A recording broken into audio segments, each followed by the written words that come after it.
Yo, yo, yo, yo, yo. What's going on, good peoples out there? Hope y'all had a blessed day and a great evening. Hope everybody's safe and sound. Let's get the show rolling. We was in a little brief meeting, parting our dust. Five-time world champ, four different weight classes, did his thing against Hector Garcia. They don't want to give him his respect, but he's building towards it. GTD Promotions, we y'all stand them up. We gonna keep knocking them down. Redesigning minds one mind at a time. Don't forget to go on to www.kanichibed.com. Use code TRP. You will get 15% off. Rize Inc. Thanks for the platform. R to the I to the Z to the E. Thanks for this platform to talk about what we love, the topics of the city, boxing, the whole shebang, barbershop talk. We do it all on here. That's right. Under Armour, thanks for all that you do.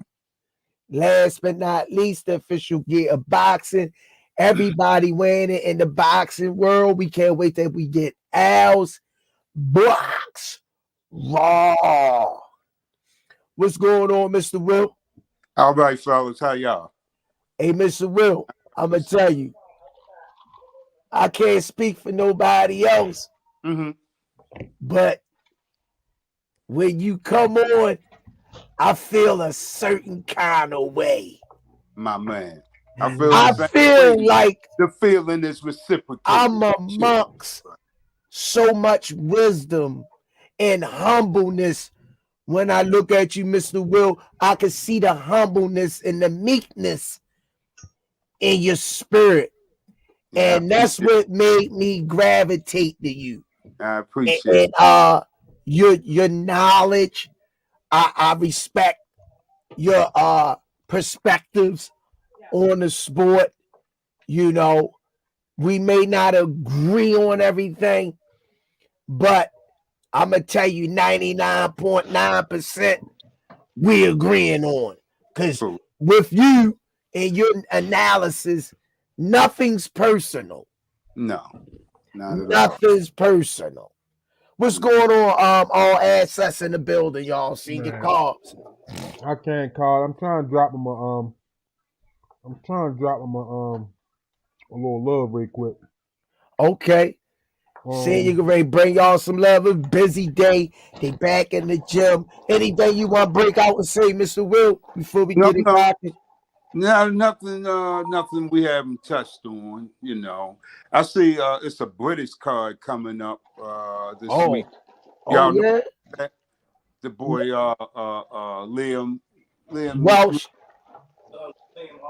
Liam Smith. Liam Smith and Eubanks Jr., Chris Eubanks Jr. That's this weekend. Yeah, I'm gonna check that out. Yeah, you know what? The British cards come on early now. That comes about 2 in the afternoon. Yeah, but they support their boxing over there. They do. Yeah, of course. They really do. Because I mean, they're eating good. Yeah, they are. Eddie Hearns makes sure they're gonna eat. Man, those crowds be crazy. They do. They got some big arenas over there. And it be packed to capacity. Yeah, they do. They do. And the sad part is, I don't mean no harm, but their skill level is inferior to ours. You know what I mean? Yeah. They be huge, but they don't have the talent over there that we have over here. Yeah. Carl Froch wasn't bad. No, he wasn't bad at all. Not at all. But he wasn't bad. He was huge for that weight class, though. Yeah, but he was a boxing machine. He was Carl Froch was one of the best ones. I know the date over there. What's the other dude? Heavyweight, light heavyweight guy. Can't think of his name right now. He was huge over there. Go ahead, think about it. Let me highlight the people real quick. Go ahead. Kanika Brantley C, what's going on? Princess Miss Serena Lofton, D1, D Wilson, Bancroft, Isaiah McCoy, Jay Cropper, Bancroft, Daryl Hopkins, Don P, LDP, 86 Baby Murray, where you been at? Can't Stop Uncle E, Boss Doug, Candy Rain, Ace, Christian Ace Vado, Trizzy Money, Nephew Timothy Stoudemire. Boy, you gotta chill out in them chats, boy. Mocha 03, Dwayne Haskins, yo, what up, Rize family? Hey, Dwayne, I heard you moving, but you still gonna have a store? I was gonna try to come through there when we make that Vegas trip. G Boxing, what's going on with you? All business, what up, champ? Yeah, we're a little late. We was having a little meeting before the show. Whatchamacallit, how you feeling? Matthew Bishop, Tommy Nettles, Justin Cooper, Meach, D, Lea Luciano, Carlos Jasso, unheard of. Hey, baby, I see you still up. Okay. Lavish Life Entertainment, Kizzy Hayes, Mr. Positive at all times, hour 1333, Matthew Bishop, Naptown 317, Kirk Jones, Mark I-757, the Queen, Miss Mona's in the building, Can't Stop Uncle E, Jay Quan, Cuzzo, Mino Rich, what's happening, champ? Tommy Nettles, Big Rob Lasser, what's going on, Big Rob? Stretch the G. Hey, hold up, give me a second. A True G story? I hope I said it right. A True G story? Yeah. All Funny Video. Professor D, Fat Third Finger. Tasha Reese White, Heather E, Louis the Beast. She loving the Maha.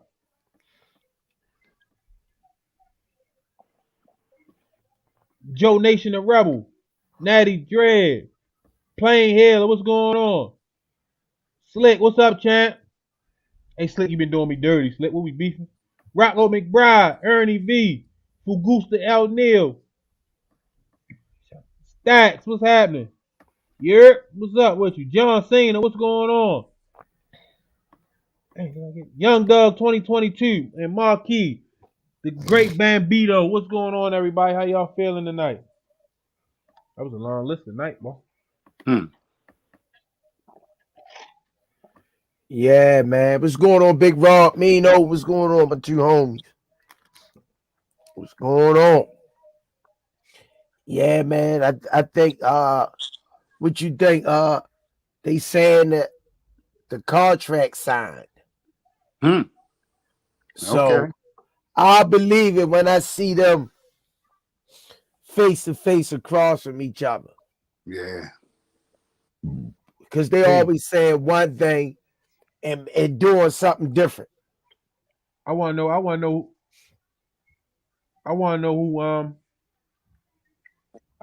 who making that trip. Who out the Rise Podcast finally making that trip, man? We're gonna be in Vegas, man. Big Ray, what's up? We got some good spawn in there tonight, Big Ray. Oh, I got something for y'all real quick. He ain't been in action in a minute. Let me give y'all a little quick clip of Fat Boy.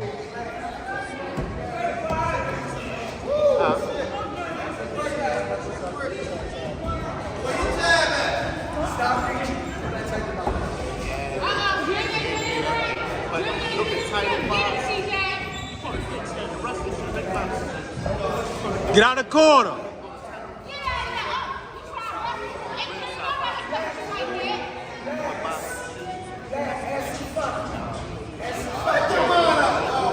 Come on, work out.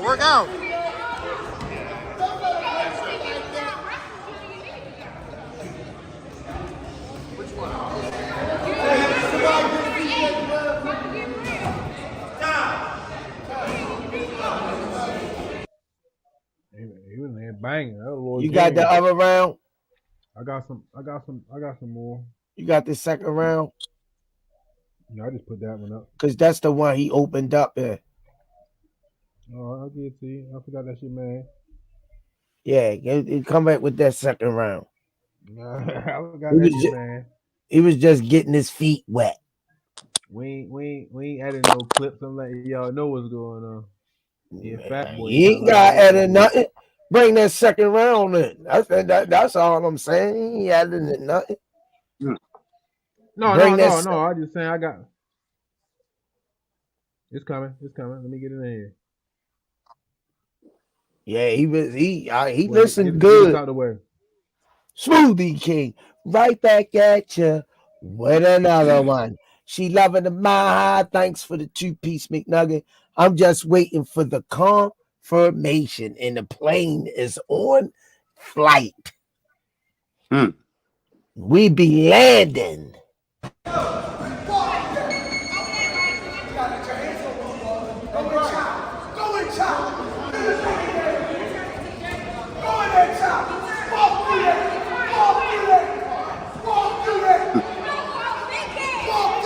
There you go. One, two. You got your hands going when you're there. Underneath. Yeah, come on. Off the bed. Yo.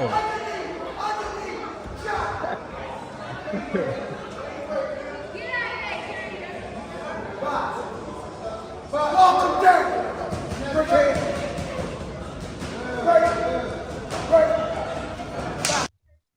Yeah. Hey yo, when you get in that walk him down mode, and he hear that shit, like I be tripping because he be feeding off your energy. You ever look at his eyes? He walking that shit down. He don't give a fuck what you send at him. He walking that shit down, yo. He coming that way. He like and you can tell he being coached, and you can also tell who he's watching because he coming with that tank high guard and he trying to kill something, yo. Yeah, no, yo, that's my boy, yo. Wait till we clean it up. Wait till he get his rhythm back. That's just he coming off the football field and the basketball court, 3-sport athlete. And they be in there every day. You couldn't tell the difference. Yeah, no, I mean, like I said, impose your will, yo. Stop playing with these kids. Yo, and they don't understand CJ older than him. Yeah. CJ got to understand. He got to move, stick and move with Junior. He got to stick and move because Shorty can box.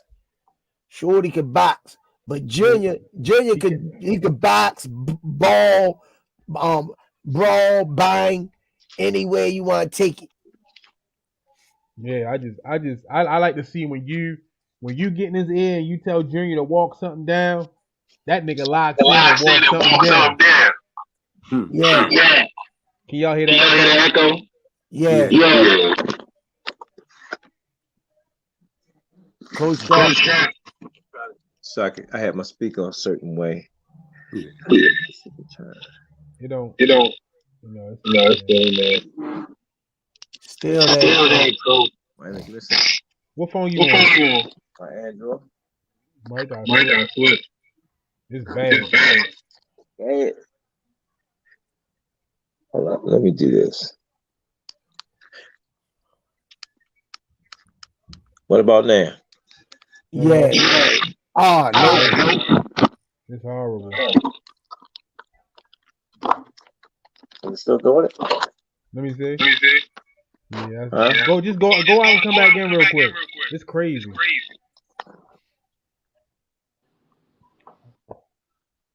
Yeah, man. I like watching y'all when he get in that mode. Yeah, look, we ain't doing none of that, man. We walking down. Wait till I get him when he get in, go in behind that jab, go downstairs, back upstairs, back up with the uppercut. We gonna be destroying, and we gonna be making stuff tap out. Wait till I finish with him. He came in there and got me today. He came in there and got me. He called me. He said, "What you want me to do? You want to work on a 5 o'clock class or with Squeeze?" I said, "Which one you want?" He said, "I'm gonna go get Squeeze." He came in there and got me, Mr. Will. That's all right. Coach Calvin, here you go, Coach Calvin. And I can't deny.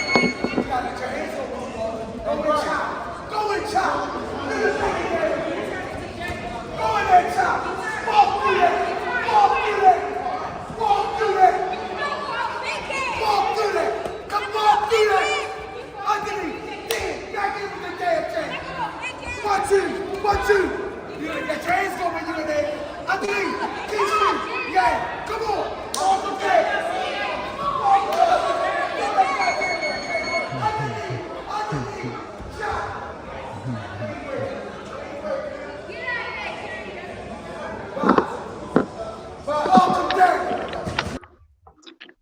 Dang. Yo, if they could have been on the Tank undercard, yo. Yo, we ain't playing, yo. I'm telling you, all of them talking that smack, man. Mr. Will, you seeing it with your own eyes, man. We got a how would I say, a plethora of fighters. Yeah. We looking to come out with a stable, man. I ain't gonna be happy till we have 15 champions getting their hand raised. Smoothie King, right back at you with another one. All business, thanks for the 5-piece McNugget and the support. We gotta slack up on Shakur, man. He just did a dazzling interview and he kept it 100. He said Tank is the top dog and other boxers calling his name for money. Thanks for your support, all business. Smoothie King, right back at you with another one. She loving the Mile High. Thanks for the 2-piece McNugget. Bill Haney got Coach Calvin phone tapped. Yo, I got another treat for y'all too. Hold on,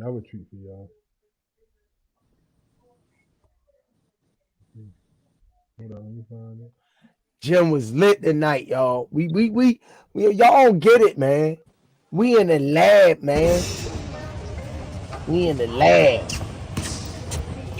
Oh my God! Ugar's first time machine.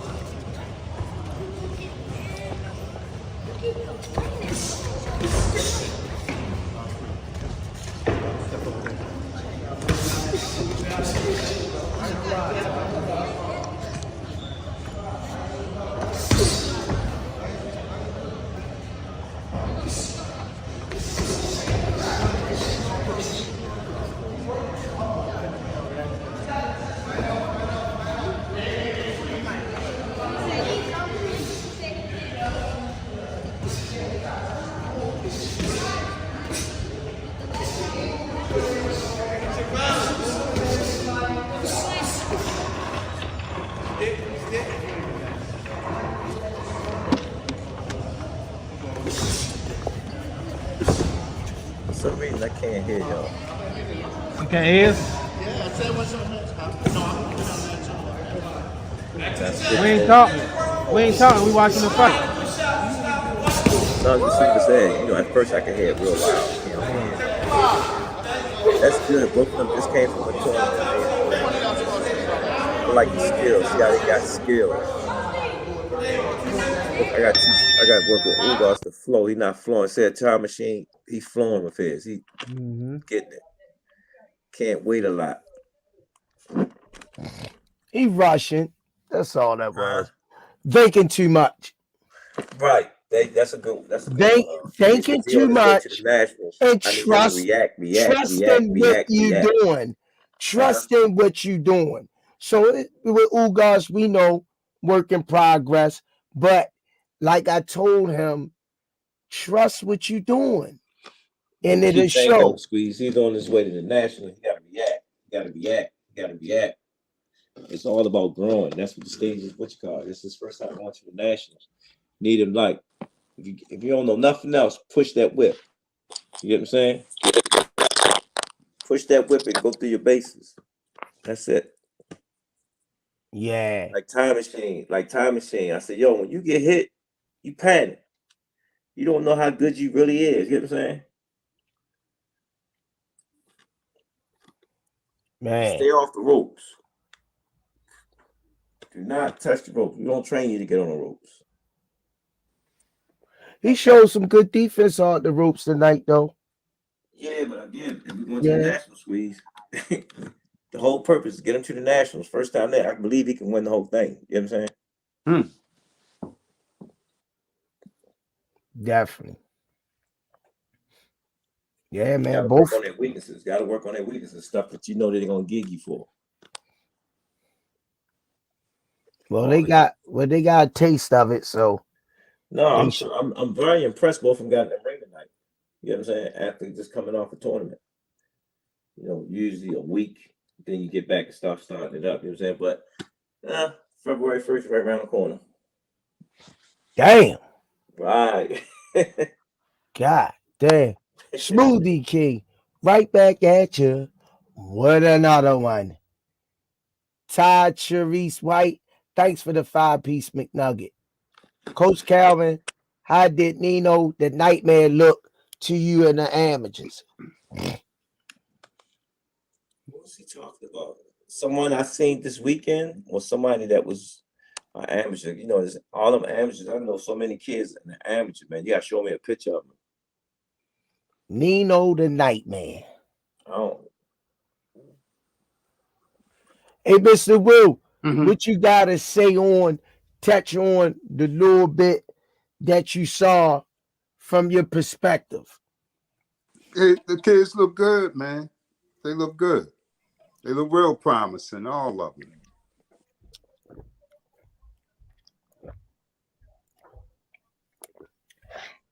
That's what we call a stable. Oh yeah.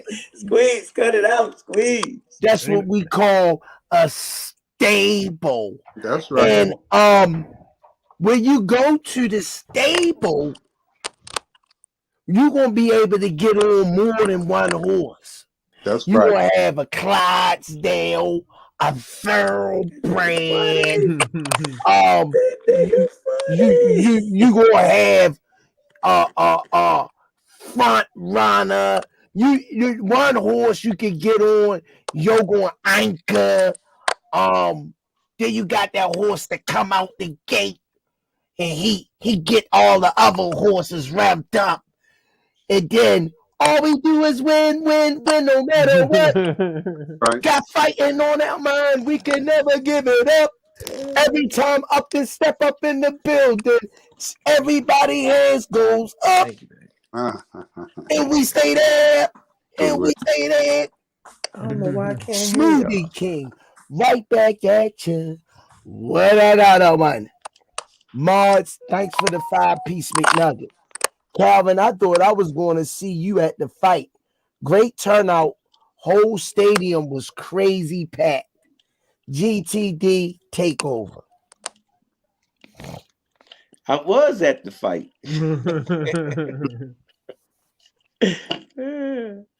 Yeah, he was there in living color. Smoothie King, right back at you. What another one? Nephew Joshua Furlong. Thanks for the 2-piece McNugget. Coach Cal, I'm ready to roast Ryan at the press conference. Well, I was just so happy to see Oscar had something to talk about. Putting that deadline in there. I told you this shit was going to happen, man.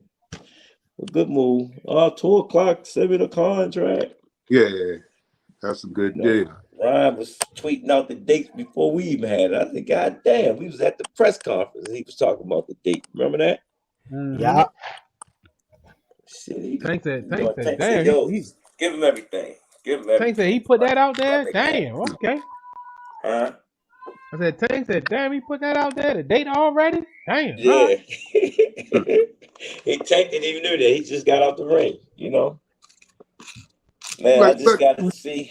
When is the April or me May, personally, When is the April or May? the fight. I'm worrying about the promotion side of the fight. If y'all understand what I mean by that is to get people to see the biggest fight of this young generation about to happen. You understand what I'm saying? Remember, we was waiting on Oscar De La Hoya to fight somebody that was sharp. Remember? Mm-hmm.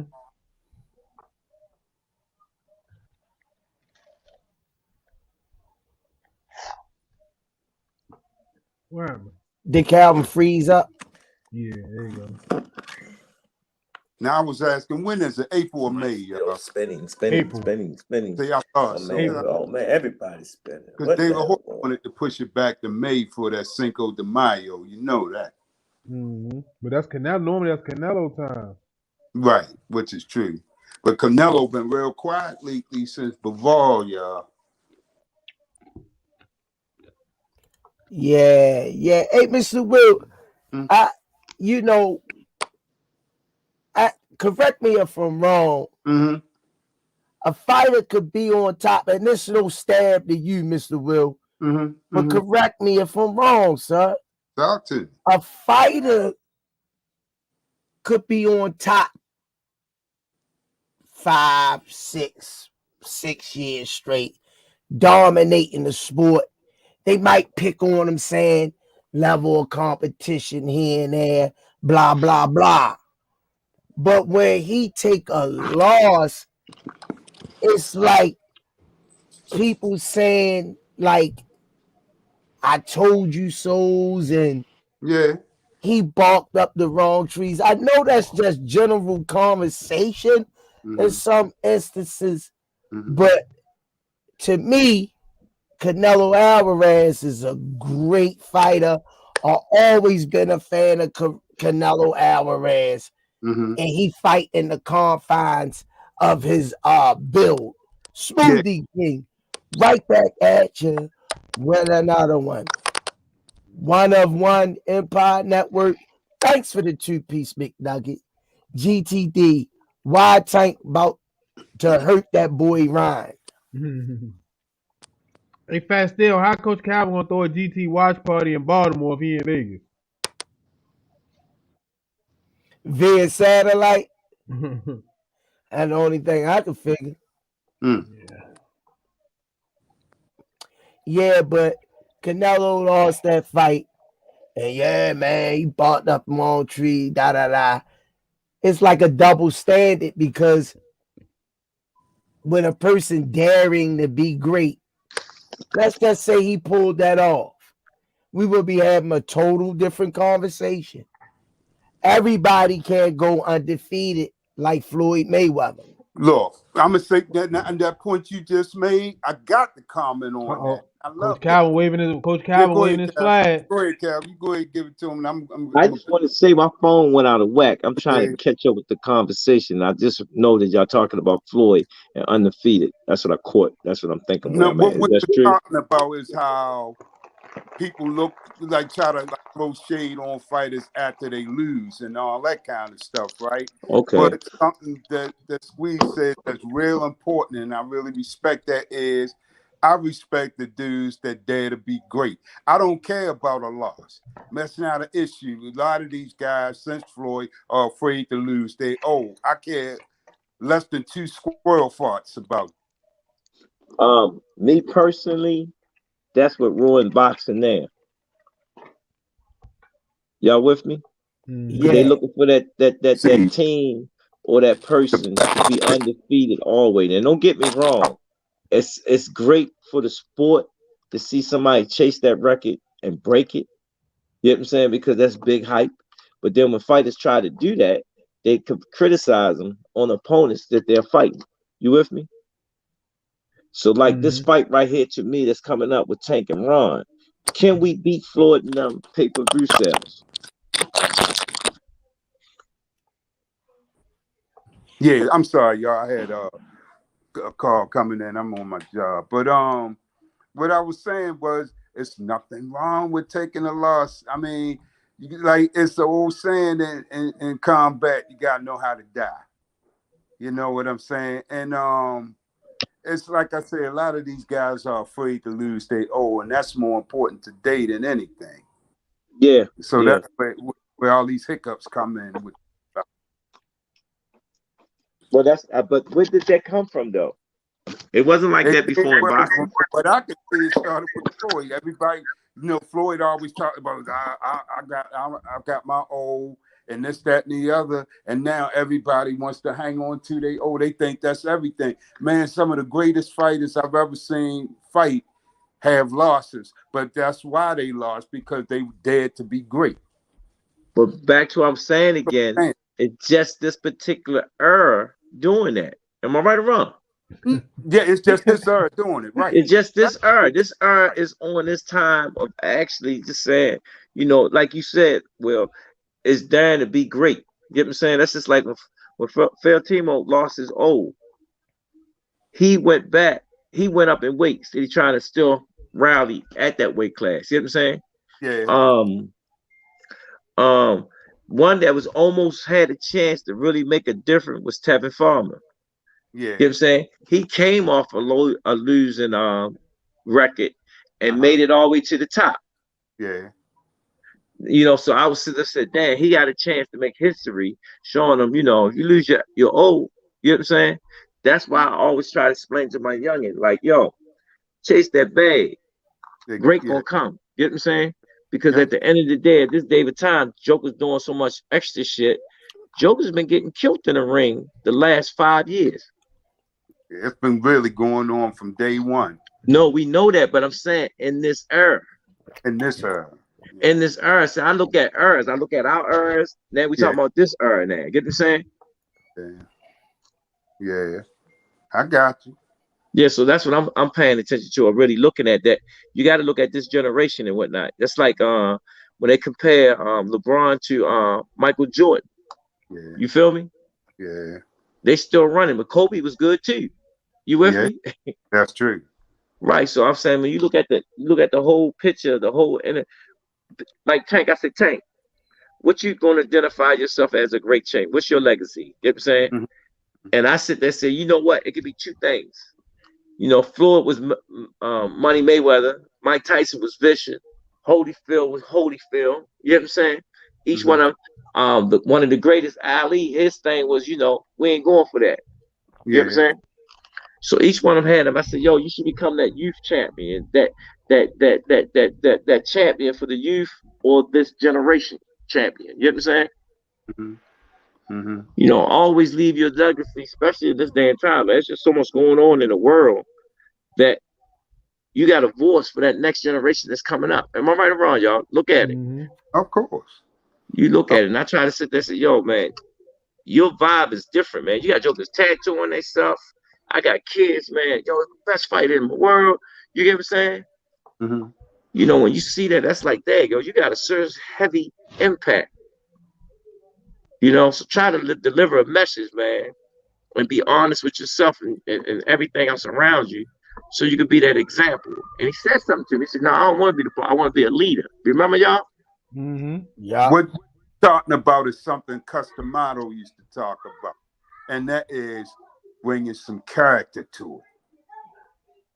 That's it. At the end of the day, man, you can take that goes with you. It comes with you and it goes with you when you die. Yeah. Hit that like button, y'all, please. We got 246 people in the building. Hit that like button, please. Yeah, it comes with you when it comes with you over experience and whatnot. So when I sit back and look at the landscape of everything, it's not about the fight, man. It's about making a difference. At the end of the day. Yeah. It's about making a difference, man. Like when I see people come up to me and say, man, great fight, great performance. I look at that, but what did we learn out of that whole situation? Because every camp is different that I go into. You know what I'm saying? Yeah. You got to deal with different individuals, stand on top of the fight, making sure everything there, getting this in place. You know what I'm saying? But at the same time, you going into a situation, man, that the world looking at you. Yeah, that's right. People gotta understand how great Tank is, and each fight Tank get in the ring every time is an educational lesson for him. Good word. So when you see him making adjustments, he in class in the middle of the ring. Smoothie King, right back at you. What another one. Fannon International Boxing Channel, always supporting this, man. Thanks for shouting me out too on the channel, Fannon. Thanks for the support. The 20-piece McNugget. See y'all shining with y'all broke ass. LOL. Smoothie King, right back at you. Hey, yo, hey, Fannon, you gotta come on for that. You gotta come on for that, Fannon. I was trying to get him on here. Smoothie King, right back at you. What another one? Trizzy Money, thanks for the 2-piece McNugget. Coach Calvin, did that pen there you go, Fannon. hit the paper? I hear you say it again. Coach Calvin, did that pen hit the paper? Pen Ben hit the paper. I keep telling you that. He threw that date out when we was in the press conference. Y'all gotta understand. Y'all gotta understand. It's about the. See, I had phone calls going into everything, and I woke up this morning. When I woke up in the middle of the night, I looked at my phone and seen that text. You know what I'm saying? And shot it straight up. I already knew they did because they're not gonna send me stuff that ain't real. And it's keeping me like mindset. Damn, yo, shit, nigga, you just got out of one situation, y'all right back in it. What's the motivation? Everything is preparing right now, and we had other things that we wanted to do for our other guys that's coming up, and we still do. So we got to try to drop them in real quick, get them heated up. You know what I'm saying? Because it's supposed to get major, you know. It's about to get major. And that's why I talked about the promotional side of this whole fight, man. It's about to get. It's a level. It's the level. Y'all hear what I'm saying? Yes, sir. Smoothie King, right back at you with another one. Fannon International Boxing Channel, thanks for the 20-piece McNugget again. Helping my son study. Don't want to shine off your grind. You're just going to have to take my money. Fannon, terrible, man. Appreciate you. Appreciate the love and the support. Yeah, definitely, Fannon. Why he ain't coming on? I'm trying to get him to come on. Maybe you guys ask for Coach Calvin. He might come on for you. I just did, man. Shucks, I want to hear some of that wisdom he got too. You heard him, Fannon. I'm gonna drop it for you one more time. Hey, Mr. Will, in your journey of boxing, being a big fan of boxing, in your journey, is always a fighter that comes along that piques your interest and make you want to reinvent yourself in the watching of the sport. Do Tank do that for you? Man, what you asking me, I'm going to answer it in a different way. But yeah, I think Tank is special. I've been telling people a long time, I said Tank is a boiled down version of Mike Tyson. Now I'm starting to hear that a lot. I'm probably the first person to ever say that, but I always saw that. And to a large degree, honestly, I gotta say I like Tank better, believe it or not. And that's saying fact. Wow. Can I say, go ahead, Smoothie King. Right back at you. With another one. Maddie, yo, how you been, man? Thanks for the support, the 20-piece McNugget. Hi, everyone. Thank you. Y'all probably wonder why I said that. And why I said that, because I see Tank is willing to put his O on the line. He's not afraid to lose. He's gonna go at the guys, man. Whoever you put in front of him, he's gonna knock them down like bowling pins, man. That's how I see him. So see, Mike had a real what's the word, like safety first approach. He sold a lot of depth, but he had a safety first approach out there. And what I mean by that, he fought a lot of guys he shouldn't have fought. It was a lot of time wasting with him, and that's why Buster dusted him off.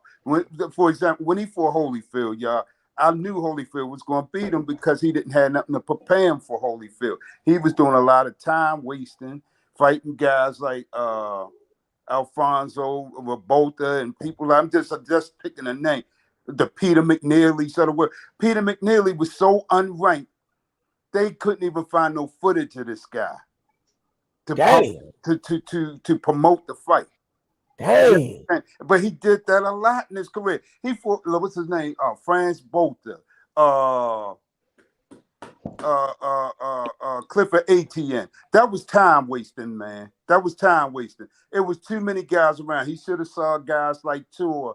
He should have saw guys like Mercer, at least some guys that was going to offer some resistance where we could have seen how great Mike possibly could have been. Got you. Smoothie King, right back at you with another one. Fannon International Boxing Channel. Thanks for dropping the 100 to the 00, on the Rize podcast. Tomorrow, Coach Cat's out here saying that I'm capping for a Tank interview. Want to support you with no agenda. You always support us, man. Don't people go and talk. Let them talk. Yeah. Hey, can I follow something back up on Will? Yeah, go ahead. I got a chance in this last camp to spend time. Hello? No, go ahead, Coach. I was just saying thank you to Fannon. I had a chance to spend time with Mike Tyson coach Stacy, man, and his last part of his career, them fights that you was talking about. Yeah. And man, it was an honor sitting down with him, man, because he sitted me down and took me in the history and the mind of his and Tank and their experience. I mean, his and Mike Tyson's experience dealing with them years. You know what I'm saying? So it was a real history class for me personally. And when he was sitting me down, man, he was telling me so many stories that he used to go to that resemble Tank and Tyson. You know what I'm saying? Yeah. But Tank is not at the age that Tyson is yet. God let us see that. And he haven't been through some of the experience and the story that Stacy told me. You know what I'm saying? And Mr. Will, you was telling me about the guys that Mike Tyson was fighting. You gotta go back and look at that era when he was fighting them guys. He was going through a lot of shit. Yeah, for sure. You know, a lot of shit. And then when you look at the business side too, that a lot of times they didn't want to take chances of that situation. You feel what I'm saying? No, I don't. Help me out with that one. What I meant by I'm saying, like the managers, the promoters, you know what I'm saying, because they'd seen the bigger fights that they want to put him in. Yeah. And like the David Tour and them, they were still coming up. You with me? I don't agree with that. And why I'm saying that, how you going to put Clifford ATN over Tour? How you going to put Franz Botha over Tour? Them guys wasn't making no noise out there. They were just out there. They wasn't. No, I agree with you saying. I agree with you saying, but they was guys was making noise trying to build them up too to be something. You know what I'm saying? Well, of course, that's management's job. Right. So when I sit there and look at it on the business side, I'm not arguing what you're saying, but I'm looking at on the other side. You know, you jump on the other side of the fence and ask yourself, damn, he's right what you're saying, but why did they did that? Like I said, it was safety first. They had to, it was all about selling that product, Mike Tyson. See what it is that got Mike over on the real from day one. Mike's backstory is why he has the acclaim he has. His backstory got him over. So when you say the same thing about Tank? No. Tank doesn't have that same story. See, you got no. He have a story though. But he have a story. It's not Mike's story. What I'm saying, Mike, and I really hate to do this, and I don't usually do this, but I got to do it in this case. Some people might not like it, but because we want to, be open to everybody and fan friendly. I don't want to offend anybody, but Mike had that white man behind him, right? And I hated to say it like that, but it is what it is. And that's what got Mike over. He's a little poor black kid from the ghetto, customado, taught this kid how to box, but the problem was he didn't teach him anything else. That's what see back when Mike was coming up, they kept Mike in the ring every 2 weeks. I don't know if y'all know. Yeah, sure did. And when they let him off the leash, and he started doing, fighting lefts and got hooked up with Don King, that's when his career started going downhill.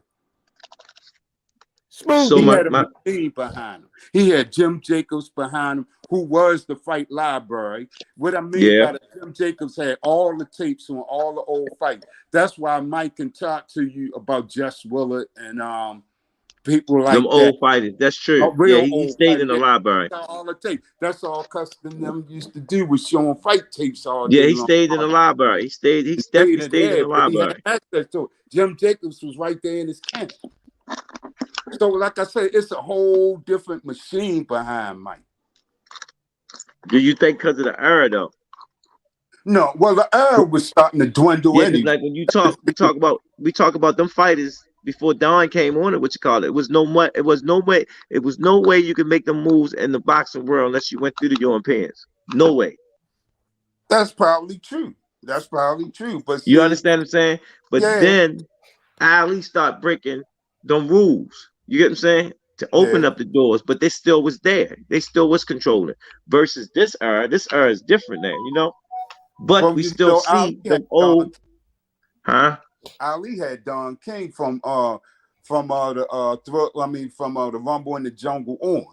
Yeah, but I'm So saying we seen glimpses in that area that they was trying to change it and really give us some how would you saying speaking power in the boxing world back then. yeah, Ali kicked that door down, like you Right, said. that's what I'm saying. That's why I was explaining it. Then Don King, he ran with it. He knew how to deal with Yeah, them dude. Him and Bob Earl used to beef all the time. Bob yeah, was like, man, how this goddamn nigga, excuse my yeah. French, Which is can true. make these goddamn fights and I can't. Which Because is true. he understood his culture. Mm-hmm. Mm-hmm. Smoothie King. Let me get this chat out the way. It's been Go up ahead, there bro. about No you. problem. It's Sean B. Thanks for the 20-piece McNugget and the love and the support. Why do we keep giving Spence a pass running from Crawford? Oh, I love you. He's doing everything. Let me read this loud. In his power, not to fight this guy. Where has it been this hard to make a Spence fight? The man is waiting right now, and he's running the 54. Go ahead, Squeeze. Handle your business. Thanks for your support, man. You know, at this point and juncture in the in this debacle that we have, I appreciate you being a Bud Crawford fan, but I'm at this point right now. I don't know where to go. I'm in the House of Mirrors when they used to have the House of Mirrors, Yeah, and I'm just turning and spinning. They like, go this way, yo, go this way. I walk into a wall yeah, of mirrors. yeah. So I appreciate you being Team Bud, but I really don't know, man. We not a fly on the wall, That's and true. you know, he say, she say. That's what it is. You know, it's always, yo, my aunt, you see my aunt downtown, she had on this outfit. And I was like, yo, that ain't my aunt. Like, she looked like her, but y'all done ran y'all mouth now. Everybody done ran with it. You know, so go ahead, say. Hey Tim, how much was that super chat that you just saying? Because I'm gonna let you know this now. You and Miss Mona posted something and I can't see it on my computer. But I just went to my phone and I see it. So when y'all be thinking we be missing the super chats, it's really not there because it's not on my computer, but I'm on my phone and I can see it. But it don't say how much it was or nothing. So I'm just trying to figure out why I can see some of y'all super chats and I can't. But Timothy Stoudemire said, hey, Coach Cal, when can we purchase the GTD? I'm big on loyalty shirts. I'm working on it, man. It's a little bit like we talk about the contract dispute, money dispute. You know what I'm saying? Because when we do certain shit, you know, I don't even know what brand that was on. Because Tank, some of the stuff that y'all seen in this camp was stuff that we was working on that we about to do in a few minutes. But when we had that incident, it stopped everything. People just want to pull out and don't want to do business with you. Y'all get what I'm saying? That's why I said this shit is crazy, you know. So we didn't have the chance to put the merch out when we was in the middle of having everything closed down and what you call it. Then we deal with box raw too. You know what I'm saying? So certain things it's like how would I say? You can't move with it unless we give you some consent to move with it. You with me? Okay. And that was just the team gear at that particular time. Because everything that you see us wearing, you don't never see everybody else wearing. Am I right or wrong? Right. So what we're trying to do is trying to figure out which way did he want to go, his own or box raw. You with me? Correct. Yes, and that thing that happened with Kyrie, I wouldn't say, it happens to all. It happened to Tiger Wood and all. It seems like when an athlete get in trouble, the first thing they want to do is drop you before you get found guilty. You know what I'm saying? And we just seen that happen just now with Tank. You with me? So sometimes he'd be like, man, I don't want to mess with no what you call it. I don't want to do all that. And I remember Floyd was the same way when he was coming up. Remember, not having a whole bunch of sponsors and stuff. And Nope. sometimes I see where all his sponsors was cash and delivery. You do business, they hit you off. Done real. So I don't know if Tank taking that same concept. Floyd did good with it, but now I see him doing it now. I'm seeing him doing commercials and doing what you call it now. You know what I'm saying? Getting that money on the table. And I used to sit there and say, damn, Floyd don't have Nike behind him. He don't have such behind him, which he did. He had Reebok. He had people that he liked dealing with you that gave you your money up front. Smoothie King, right back at you. With another one. Kenichi Bear, the CEO of the Kenichi Bear brand in the building. Thanks for the love. Make sure y'all go on to www.kenichibear.com. Use code TRP. Get 15% off. Coach, I can help you guys design his own right to the consumer. Nah, you're right. You're right. But again, Tank got this thing. He don't want to do too much work. Y'all know how it is. He wanted this like taken care of. Woo. So that's what his mindset at. But I'm sitting there saying, we just did it. Y'all see the hoops and stuff that we got to jump to with merch, right or wrong? See? Yeah, definitely.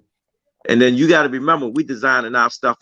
So you got to make sure it's a lot of paperwork behind things, so nobody don't take it like the situation with Kanye West, where he was arguing about. He did a lot of designs, and they try to take it from him. You know what I'm saying? Because that's your created. Yeah, that's your created art. Yeah. You know what I'm saying? That you experimenting with, looking at, showing them where your mind was at, telling them everything. You know what I'm saying? And then when it got to a point like we don't need them no more, we're gonna take all of this. And then we're gonna come back on something that we like to put out there and see the public, what you call it, but who idea it was. You know what I'm saying? So when I'm looking at the culture again, incidents like that guys are going through, you know what I'm saying? That's not when Kanye did spoke about it, we thought he was crazy. Then when we see the same thing happen with Kyrie with the NBA, it's stuff that is on higher levels that these athletes going through, and you got them speaking out on certain things. But some people think they're crazy. Ms. Mona said, Coach Calvin, how can we help you and the team? Just tell us what you want us to do. We're ready to help. I'm supposed to sit down with Miss Monia and Yaya, but again, I'm right back, ready to go back to prison. You get me? I got to figure some things out. Then a lot of things that I got to do because it's protocol. I got to go through Tank with certain things because his name got to go on it. Y'all with me? Smoothie King, right back at you. With another one. Beyond the Ring with Nonito and Rachel.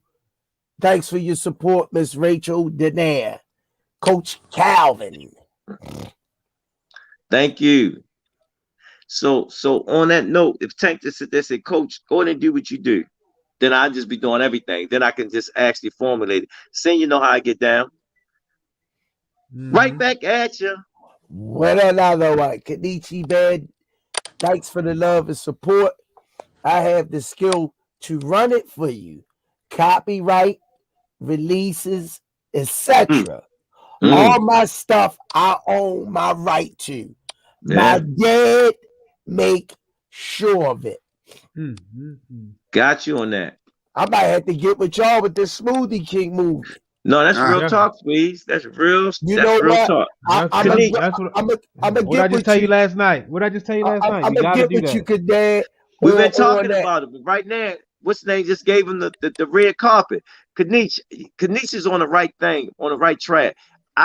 It's not the thing. I don't have the resources because it's Tank's name and it's higher people above me. You know what I'm saying? that controls certain things. I got to run things to him so he can run things to them. This is what we're going to do. And once he okay it, they know it. You know what I'm saying? Mm-hmm. Smoothie King. Right back at you with another one. She loving the Mile High. Thanks for the 2-piece McNugget.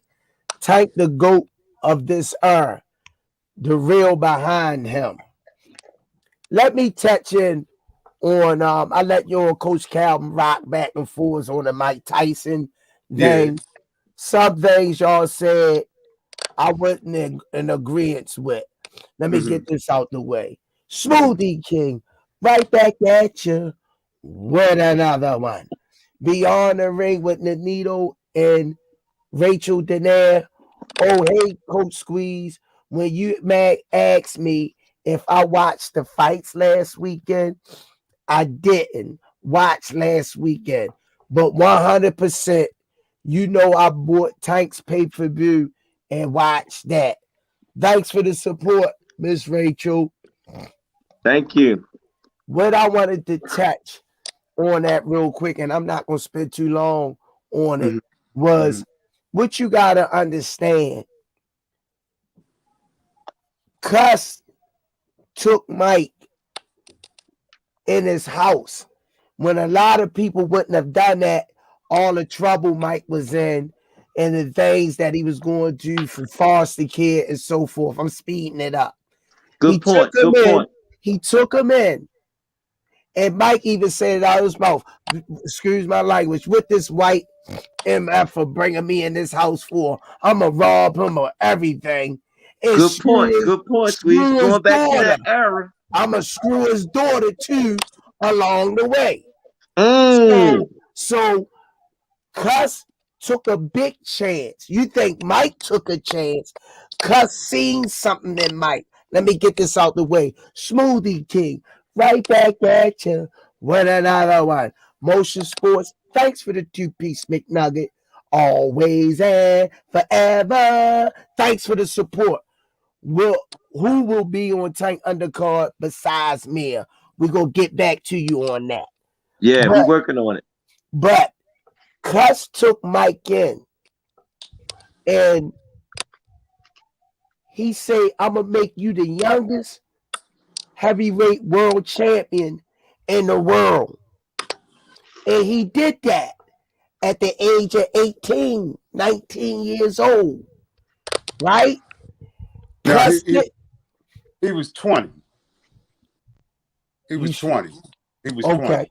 Okay. Well, let's say this. He made him the youngest heavyweight champion in the world. That's true. Okay. All right. Let me speed it up because we're not trying to stay on this long. My point, and well taken, that what both of y'all was saying, Mike came from the gutter, and made millions of dollars, changed his life around.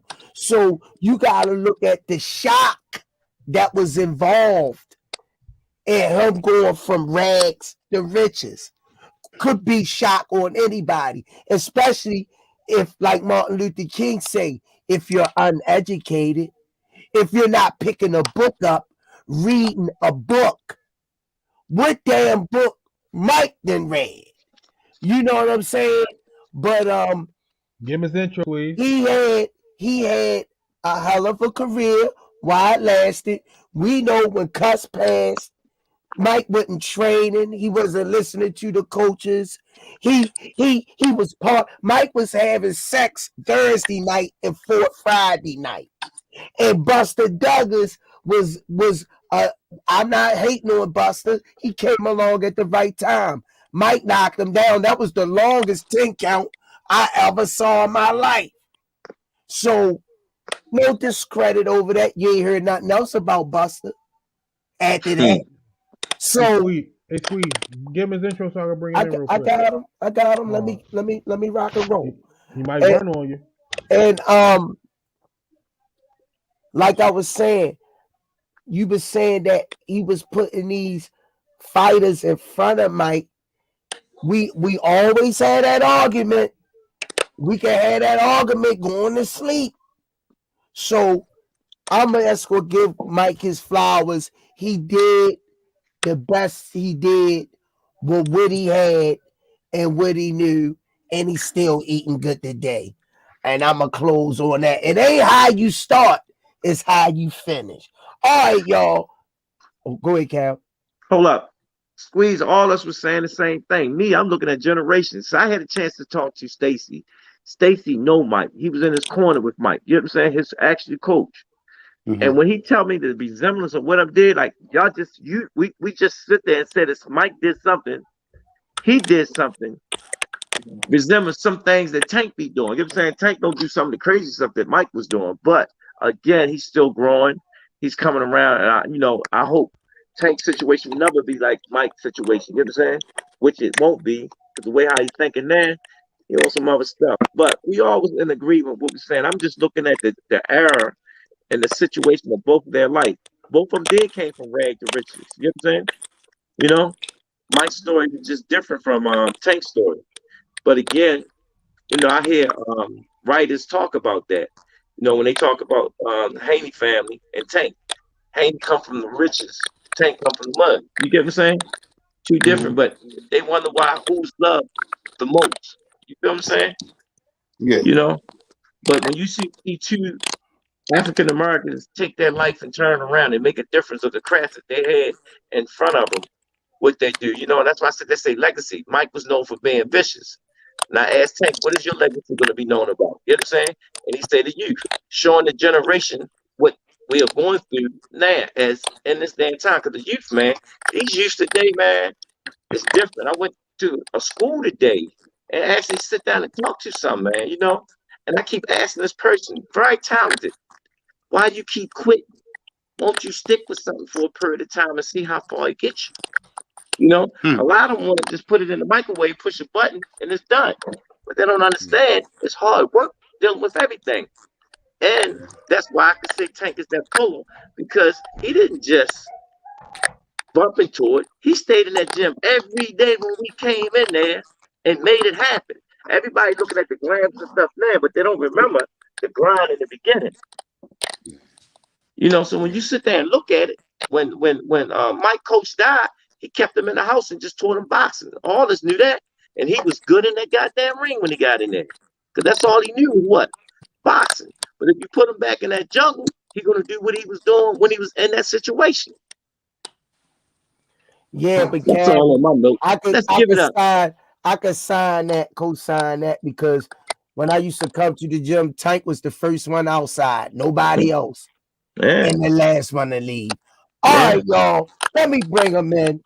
Somebody disrespected them by just bringing them in. But now I'll make a public apology because of that. One of our favorite brother stations, heavy hitters, big time player, always slayer, never a delayer. Our own, the one, the only, the infamous Fannon. Nah, that's Kenny. Nah, Fannon. That's everybody Yo, you gotta get that soundboard right, man. You gotta get that soundboard right, man. Don't give me Coach Kenny's introduction. That's all he came on. No, funny as shit. As Fannon would say, Smoothie King, right back at you with another one. What's going on, talk to us. Hey, nothing much, man. I can't resist a former future Hall of Fame coach in Coach Calvin and Coach Kenny to do the things y'all do. So that's what we do. And to see how you say that, usually only be one coach. We together. You know what I'm saying? Yeah. We spotlight each other, and that's different. I see y'all in the ring, man. I see what y'all are, man. Man, we do this. We've been doing this from the cradle to the grave, man. That joker been beside me, man. Bro, y'all, man, I'm gonna tell you the first time I heard about you, man. Is somebody told me you gotta watch The Wire. You gotta watch The Wire. You gotta watch The Wire. And I was like, so I didn't watch it. I must have something on repeat. I think I'm hearing something twice. Hold on one second. Yeah, let me close that out. Yeah. So I didn't watch The Wire. But they was like, man, You gotta watch the wire. You gotta watch the wire. So I watched the whole thing like in 2 days, like just back to back to back. Oh, you was getting it. I was getting it. They were like, man, the dude that's a boxer, that is based off of Gervonta Davis's coach. And I was just like, man, I cannot tell you. I mean, I got several cousins, bro. Several cousins that are like, it's like the same story. It's like the people that really, you know what I mean? Like you really know what rock bottom is. And when you really, really, really, really been there, and you gotta come back and you gotta figure stuff out. And once you get rock bottom and you really learn how to figure stuff out, then you there to teach the other people before they hit rock bottom what they need to do, man. So it's like, yeah, man. So I got a lot of respect for y'all. And Thank you, that's man. why Curtis Mail for himself, Fannon, phony ass, AS, man, fuck you and you and everybody looks like you, Curtis Mayfield. You know what I'm saying, though. So I appreciate you coming.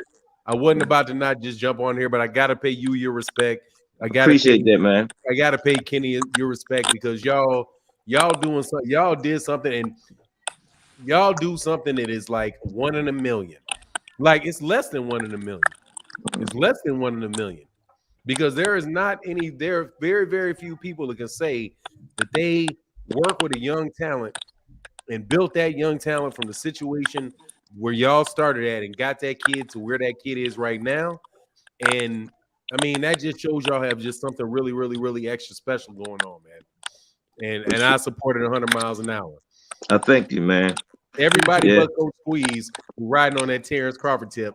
But other than that, we can roll. You just had to throw that in there. You just had to throw that in there. No, man, but it's an honor to have you here, man. I mean, you know, you be supporting us and whatnot, man.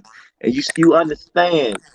People don't understand, man, the mental, not the physical. We already see the physical, the mental mechanics behind this, man. It's like, woo. It's woo. But you get what I'm saying? I believe in the team that we got around us. We're still growing. We're going into new charted waters. But guess what? We know how to swim there. We know how to swim. So I'm going to throw you in the ocean. And guess what? You're going to swim. Or drown. Yeah, hey, y'all bad shit. Y'all better than me, though. That's the one you got to choose. Which one you want to be? The drowner or the swimmer? Hey man, I'm gonna tell you, man. Like I told people on my show, and I'm telling you, better man than me. Y'all better man than me, because all this BS people be talking. I let them swim in their BS, bro. Yeah. Like, guess what? I learned that the other day. I said, you know something? I'm not gonna give a person the energy because when you give them the energy, man, they're in your glory. So keep doing what you're doing, and you'll be all right. Exactly, man. Because like I said, man, I'm gonna be very, very real. Y'all cutting cats breaks that other people wouldn't catch them, wouldn't cap them, would not catch them. If Gervonta was not selling out stadiums, right? He wasn't selling out stadiums. Nobody knew his name. All he was a southpaw. He was a 23-year-old southpaw. That if you see him in the gym is gonna knock your head sideways. How many of these dudes gonna be out there talking about, I can't wait to fight Gervonta Davis? Right. Not none of them. So especially if they're the dudes that are making, let's just say $5 million gates, because that is verified. A $5 million, you make anybody in a $5 million gate going to look for any southpaw, one punch knockout killers in either hand? No. So even the fact that y'all are considering fighting these dudes need to be thankful about that. Because if y'all turn around and said, you know what, man, I'm broke, you right. So go the fuck over there and go make your money over there on ESPN. And I'm gonna sit here doing what I'm keep doing, and I'm about to beat up 15 Mexicans for $5 million for a $5 million gate each time. Y'all could do that, and Tank could walk off. I don't know how much money y'all make, and I would never ask you, but Tank could walk off 10 straight fights just like that, cash up his money, and let those dudes go fight each other and until they keep their mouth shut. Damn. And I mean it. Like, that's me. Like, that's like, people always feel like, you really on like, oh man, you jock Tank and you jock, Errol. And I'm telling you, man, I'm much more like what they say Mayweather is. Because, dude, I grew up in business. And I'm telling you, man, people do not turn their collars down at no free money. So the fact that y'all went and fought Hector Garcia, the fact that you're willing to fight Ryan Garcia, the fact that you say you're even entertaining fighting Shakur and Devin when they ain't selling jack shit, tells me, and I mean, they're not selling jack shit because they have never had a pay-per-view, not one. They ain't never had. And I'm not telling you these dudes. I'm telling you. I just wanted to get on to say this because I want to let that off my chest. Since these dudes ain't never had a pay-per-view in their life, let alone 5, they ain't sold out no venues in their hometown except for Shakur, let alone Atlanta, LA, New York, DC, Atlanta, Baltimore, and wherever else he decides to go.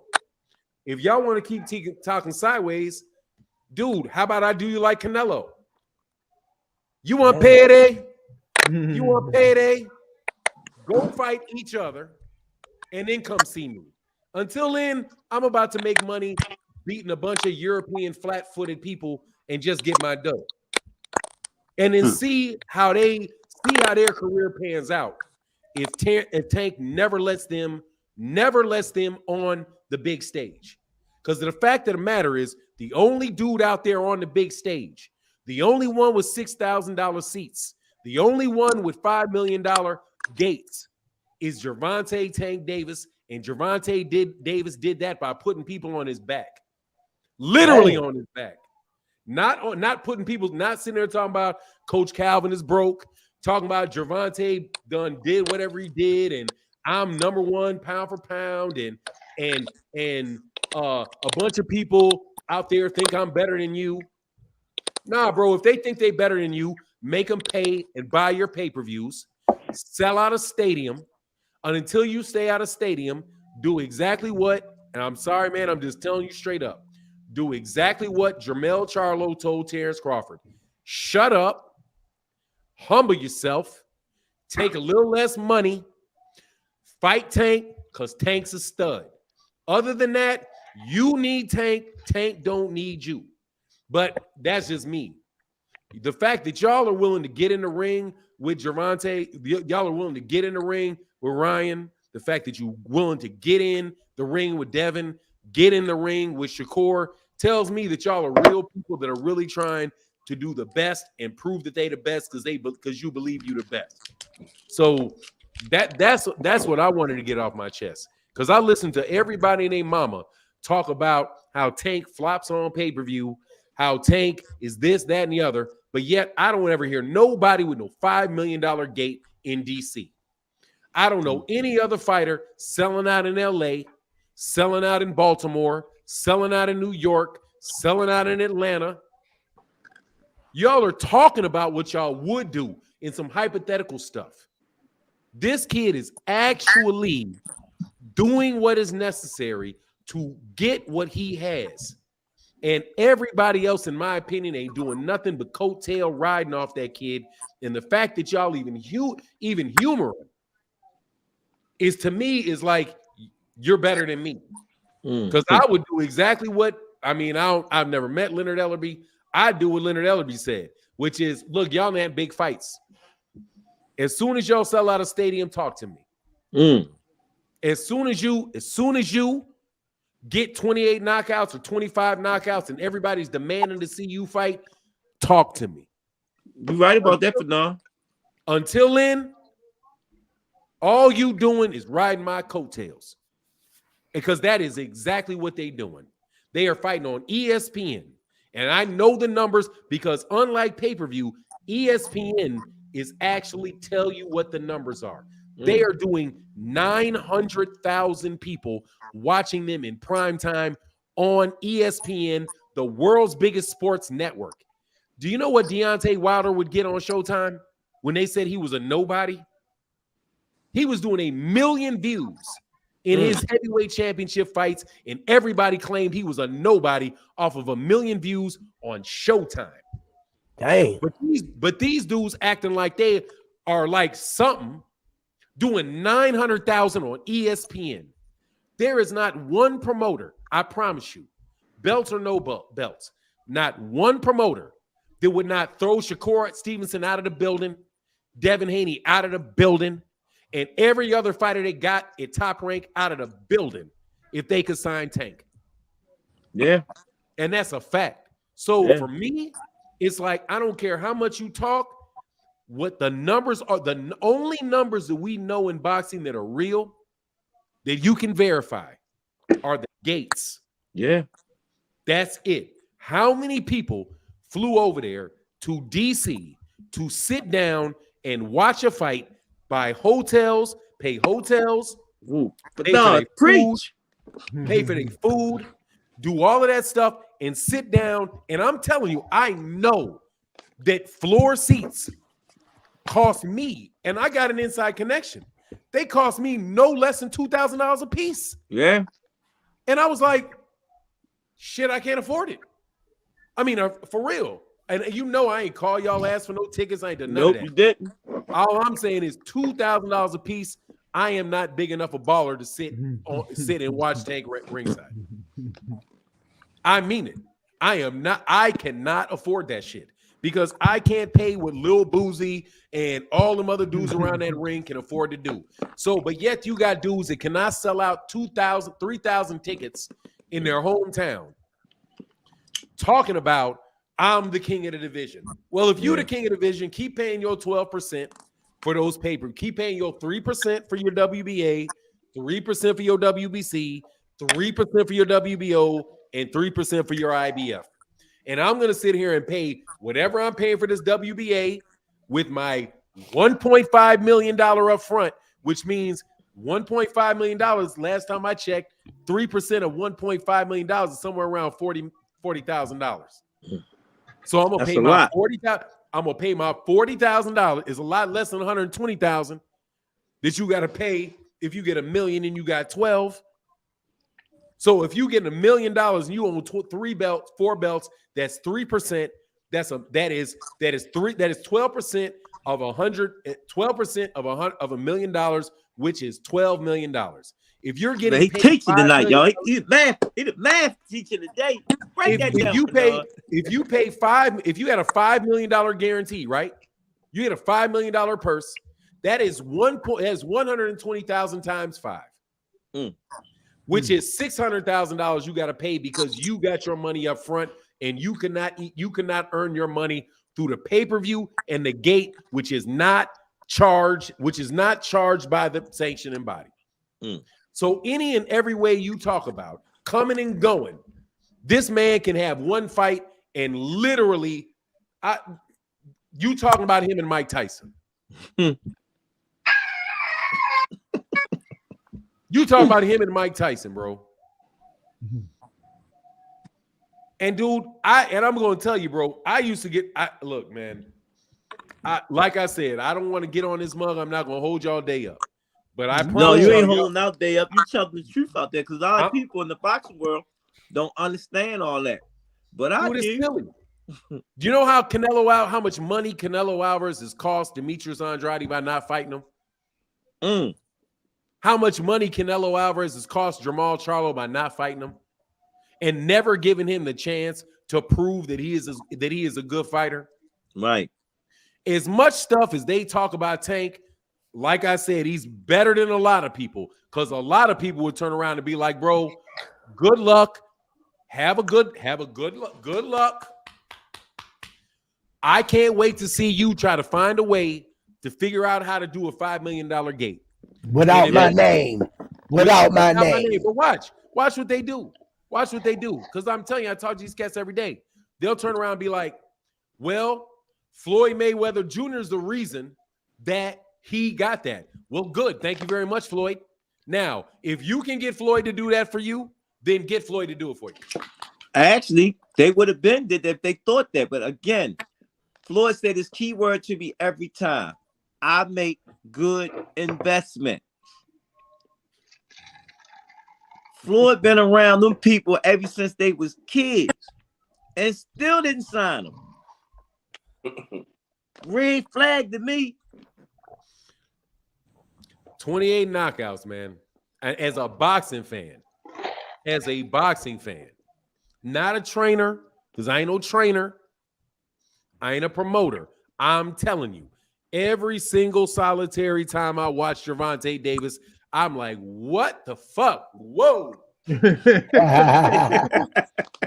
Every time I watch it, the very first time, I'm telling you, the very first time I saw Tank was when y'all was training on some track that had grass growing, all kind of shit, and he ran up a fucking hill.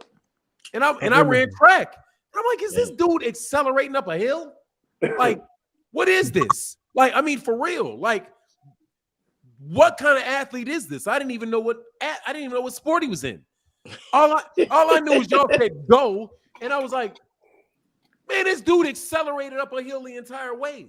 Yeah. And then when he fought Jose Pedraza and he was an underdog, say it again. I watched the Jose Pedraza fight, and I'm like, how in the world this dude beat this dude coming and going? He would like box him for 1 second, he would slug him the next, he would crack him, and he would flip him. But nah, you know like, your shit, boy. It's like he's cracking him, he's slipping him, and he's laying him out. And then you watch like fight after fight. I was ringside because I could afford the fight in Dallas to get it. It cost me a G because that's my limit. I can't pay no more than like a G. So I paid a G to be at the Leo Santa Cruz fight. And I was ringside for the Leo Santa Cruz fight.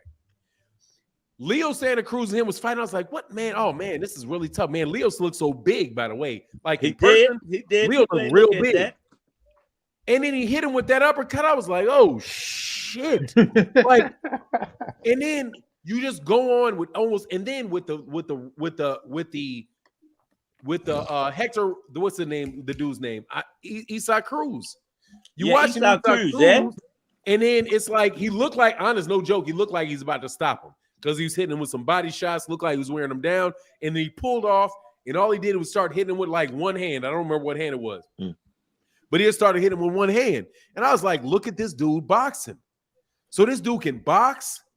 This dude can knock you out with one shot, and I know I've seen him knock people out with lead right hands. I know I've seen him knock people out with leaping right hooks, because the right's in the front, right? Yeah. Leaping right hooks. I've seen him knock people out with left hands. I've seen him go to the body on Mario Barrios. No, stop with a body shot. with that shit. So I'm like, hold on, dude. I mean, dude, I'm trying to tell you, like, honestly, as a boxing fan, I cracked a joke that people thought I was BSing about, but I was telling the truth. I literally, if Devin Haney is fighting or Shakur Stevenson's fighting, more so Devin than Shakur, but either one, if it is round one, I can go fry a pork chop. I can fry a pork chop. I can pour a drink. I can talk to my wife for a couple minutes, sit back down in round 6, and the same shit is still happening. Same stuff's going on, bro. Same stuff's going on. But y'all want to act as if there ain't a reason this dude is selling out stadiums. While there's not a reason why people compare him to Mike Tyson. Because he's doing the things necessary to get people's attention. Where they be like, man, I can't wait to see this dude get knocked out. I don't know how it's going to go, but I'm going to watch this fight. No matter what it is. And honestly, I got like a little bit of a different viewpoint than some people. Because I've been through problems in my own life. And I know that like everything happens like for a reason. Yeah. You know what I mean? So like my mom grew up with Muhammad Ali. Like went to the same high school as Muhammad Ali. So I like know and knew Muhammad Ali. My family knew Muhammad Ali. So I know his backstory, like his real backstory. Like people act like that dude is from like he's from middle class. He's not middle class. He's from the ghetto. His daddy was an alcoholic. His daddy used to beat his wife. His daddy had multiple mental breakdowns, would run down the street like butt naked in front of everybody. And one of the reasons they always talk about Ali learning how to fight because it was like because his bike got stolen. Not one of the reasons first of all, everybody was fighting at the time, but another reason he did that shit was because of his daddy. And one of the first things he did, like when he got older and got stronger, was to whoop his daddy. So like everybody has those problems and those things that come up. So even when you see somebody like Tank get in a fight or something keeps coming up, like right before every fight, something keeps coming up where it like at the one point in time, it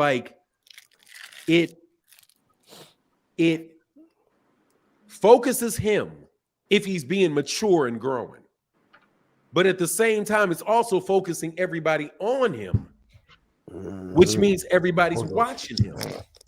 You know what I mean? I understand. Not all of this stuff, like not all of this stuff is just wildly unconnected. And the fact that he has you know what I mean? Like, dude, he had to be a young kid while you were doing the Wire was going on. Oh boy, goodness gracious. You know what I mean? He had Tank to be saying so much. Tank saying so much stuff, man. It was like, and sometimes I forgot that he was around them type of older guys. So he knows you are somebody that is like, yeah, that's somebody to listen to. But so anyway, man, I just say all that stuff because I watch Tank. I'm watching Tank. I'm watching these young men like just in how their life goes. And I like Devin Haney. I really do. I like him as a kid. I know what his dad is trying to do, but he's much closer to me. And that is somebody whose dad had a lot of money, who never really like, dude, he got trained by Floyd. He got do you understand how much money that would cost to literally get sparring sessions from Floyd Mayweather Jr. and training sessions from Roger Mayweather and to have Zab Judah in your corner and how much you have to have for that? It's like everything, and that's the one thing that like got me because I'm telling you, I like Devin. I do. No, but Devin, good kid. I met him, talked to him. Every time I'm around with him, his dad ain't around, man. We good. We cool. I think Devin good, just Bill make it bad for him. Like Bill make I always respect. I hung out with Devin at a fight, man, and amazing guy, man. Very amazing. Don't say too much. He do what he's supposed to do and whatnot, But like, how would I say he inherit his father's life? Y'all get me? Yeah, I'm trying to say. Yeah, absolutely. You know how they say you try to live your life through your offspring instead of letting them, and that's what happened, But again, I give a salute because he did it. He made it to that level. You know what I'm saying? He made it to that level. But this is why I'm saying, and I'm talking to y'all like ain't nobody listening. He made it to that level. Yeah, that level. That's what I'm saying. He ain't made it to that level. The level. Remember, I told you. I said that early. The level. That is a difference. Yeah. What's wrong with being an undisputed challenger? Look, man. There's nothing wrong. That's fucked up. How you say that? No, man. Like, no, it's like the goal for everybody in boxing is to beat a man. I mean, it's to be or anybody in life, you just want to be the man. When you walk into the room and there's somebody else in the room, another dude in the room, you want to be the man. So like take Floyd, take for me, like Floyd and Ali. Right. As much as Floyd has accomplished in his life, if Muhammad Ali walked into the same room as him at the same time, everybody's gonna flock to Ali. Yeah, that your shine ain't gonna be the same. It's just not the same. It's just not the same. That's real talk. If Gervonta is in a room or Gervonta's fighting on this side of town, and Devin Haney is fighting on this side of town, or Shakur is fighting on that side of town, they're gonna cancel Shakur's fight and Devin's fight. Yeah. That's just gonna happen. They don't want to take that fight on. They don't want to take that gamble. So we're gonna run with it. No way, because they're gonna be like, man, everybody's gonna be over there. I guess I'm gonna have to wait until Tank is done fighting. Yeah. So for me, that's what it as a man, and a lot of especially men with big egos.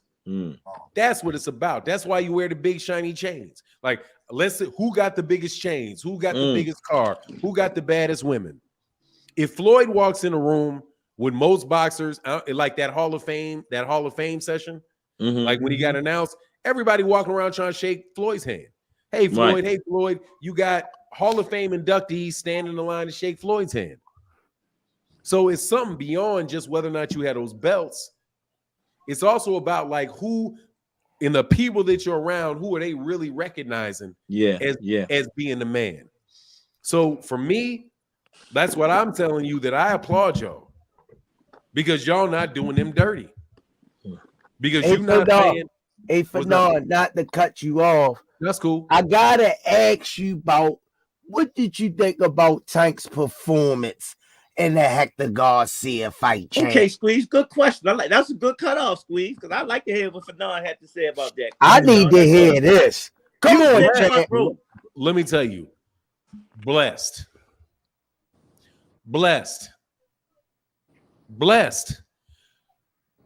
I was sitting there thinking, man, first of all, I thought he was winning the fight because I was like, he was landing the more significant shots. But I was sitting there watching. I was like, if this man finds a way to stop this fight, this man is touched by God because he's not engaging really. He's being very defensively responsible. But Tank kept getting closer. Like I noticed around round 3, he started getting his foot closer. He kept getting his lead foot closer. And it was maybe like 4 or 5 inches closer than it was in the first or second round. But it was right there. You know what I mean? Like if you put your feet in a tire and you boxing in a tire, he got his foot in that tire. So I was like, okay, I see what he's doing. He's getting close to him. He's feeling like it. The power ain't bothering him. He was in a high guard, so he was deflecting with the high guard. But I was like, is Tank going to be able to hit him cleanly enough to stop him so that people, when the fight is over, will not say he got robbed? So when he hit him and he started touching him, I was like, okay. And then remember like maybe 30 seconds, the last 30 seconds of round 8? Start building up. That shit start closing in. Well. He was getting away, but Tank had really stepped to the rope and got him. Yeah. I was like, okay, in the next round, I was wondering what's going to happen. In the next round, is Hector going to move around or is Tank going to be able to continue where he was? So then I listened to what Tank said, what he said in the ring, and he was like, I can't see. Like, I can't see. Did I get knocked out? He doesn't know where he is. And I was like, okay, he got touched. If he comes back out in this next round, he going to get hurt. But that's what I thought about it. I ain't gonna lie. Yes, sir. That fight, that's what I keep saying. Hector, man, they was shooting. It was like a shootout in that joint. Hector was firing back too. Very good fighter, bro. I heard Hector shots, but Tank was rolling with a lot of that shit. You know what I'm saying? He was doing some slick little defense on that and was popping right back in between his pop. Man, that was when you went back and I went back and watched clips of it, man, I was like, yo, they was sure enough shooting out. But Hector just couldn't handle them bullets that he was shooting with. Nah, man, because them things is heavy. That's the difference. That athleticism, that same stuff for me, is that same stuff. Because I got kids who are athletes and they don't have that. And I can see the difference between like a kid that got a lot of skill. I mean, they're good athletes, don't get me wrong. But you'll get a kid like out of the projects, you get a kid that just comes on and you just see how their body just goes boom. You see something a little different. It's just a little bit, it's different. It's a little bit, it's more explosive. So I think what Hector is like a very, very good fighter, but he doesn't have the explosion that Tank has. Yeah. So if Tank because Tank is exploding, even when y'all were like throwing that medicine ball, like y'all see that, you see that? Yeah, dude, he's like, yeah. I mean, he's really committing to throwing that medicine ball. He's really that medicine ball is exploding off of his hand. You know what I mean? To where cats are catching it, like, oh. Yeah, because we was frowning up, man. It's like, God dang. Yeah, that's that extra explosion. So even if he's not fully committed and he hits you with something, because he's so explosive, it's got that little bit extra. That's like kind of like Deontay. And they say, like, well, how's Deontay knocking people out? Because he's so explosive. Man, because he got a touch, man. When he hit a joker, clean, goodness gracious.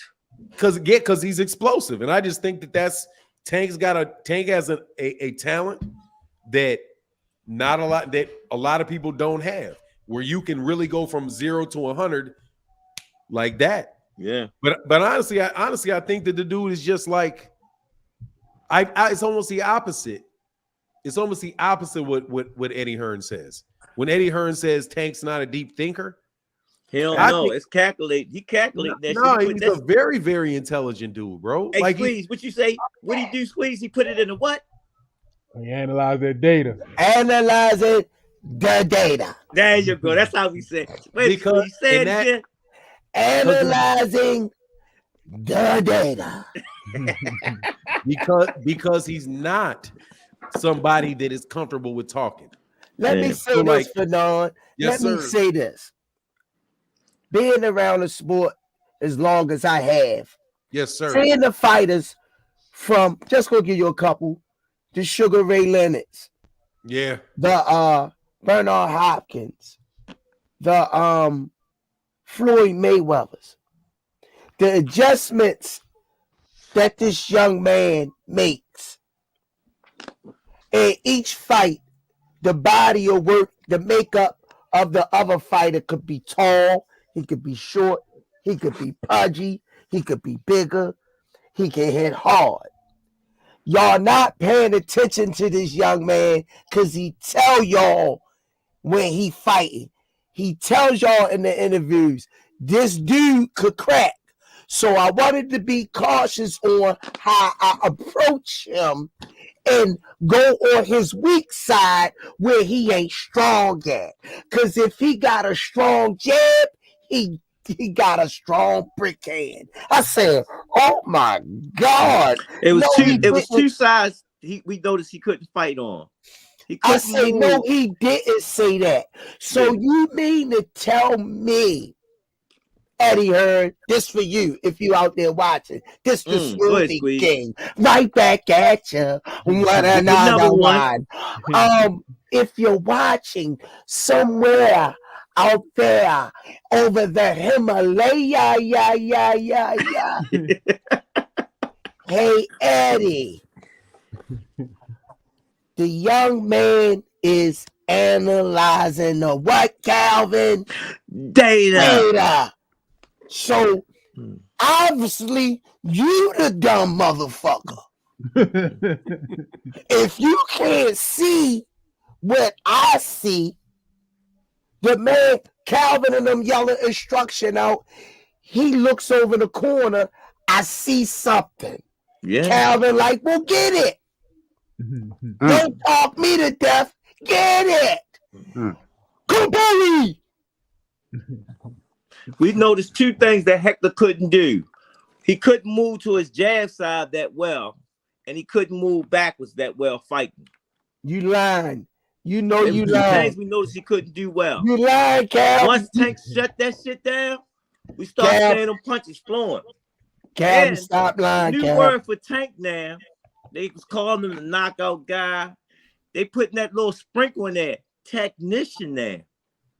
Cal, you lying. On YouTube. You need to cut it out. It was two things. This is a Rize exclusive. Smoothie. Right back at you. This is a Rize exclusive. No, Hector couldn't see or he couldn't hear.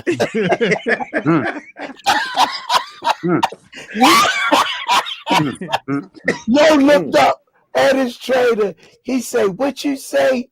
He said, you got another round. He said, nah, you go out there and you get hit by him. Yeah, yo look up. That's when I jumped up in the crowd. It's over. It's over. Down goes Frazier. Down goes Frazier.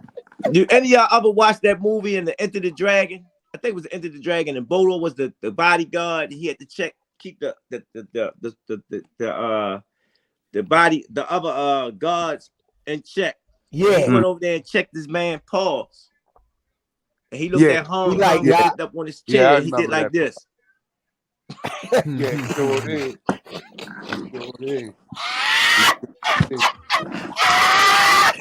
Yo, Showtime showed that part. Yo, I died laughing. Yo, that's right a classic. I'm trying to find that scene when Bolo told Han. He looked at Han and said, Then I looked in the corner. My man Chico, the cut man, was talking to him. He said, "What's going on?" Chico looked at the camera, Showtime right there. And he did like this.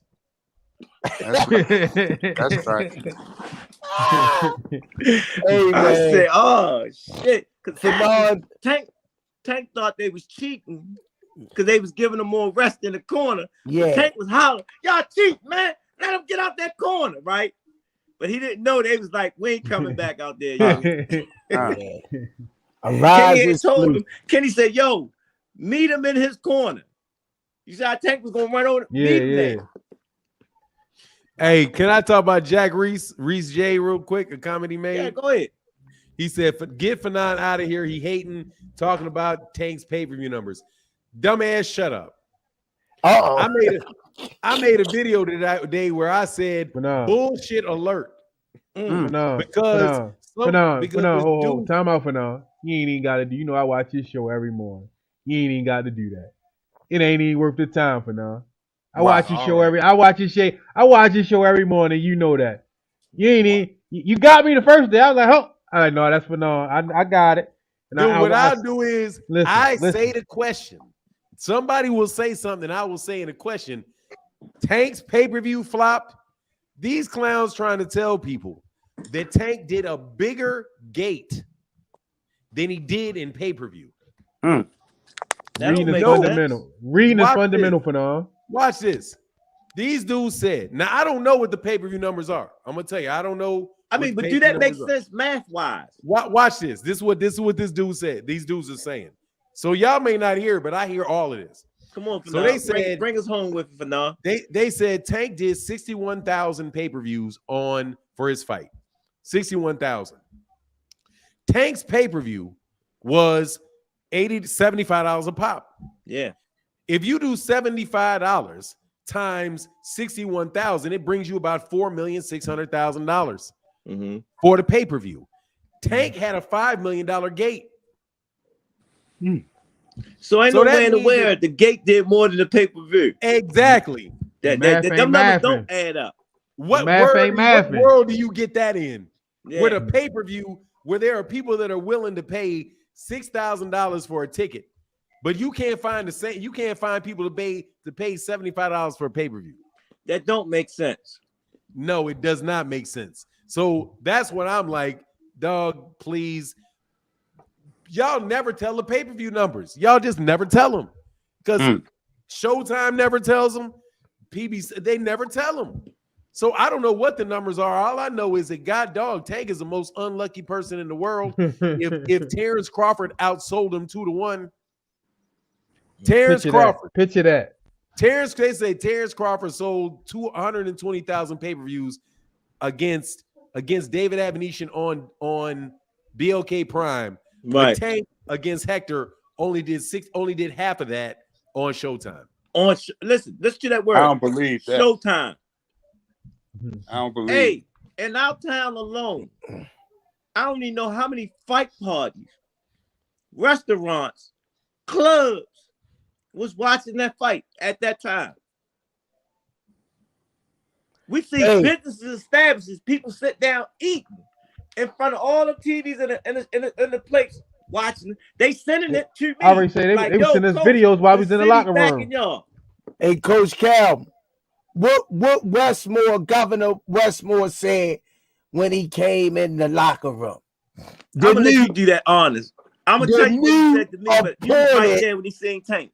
The new appointed first African American governor of Baltimore, Maryland, said out his own mouth, "Thank you, Javante, because you shut the city down. Wasn't no crime going on.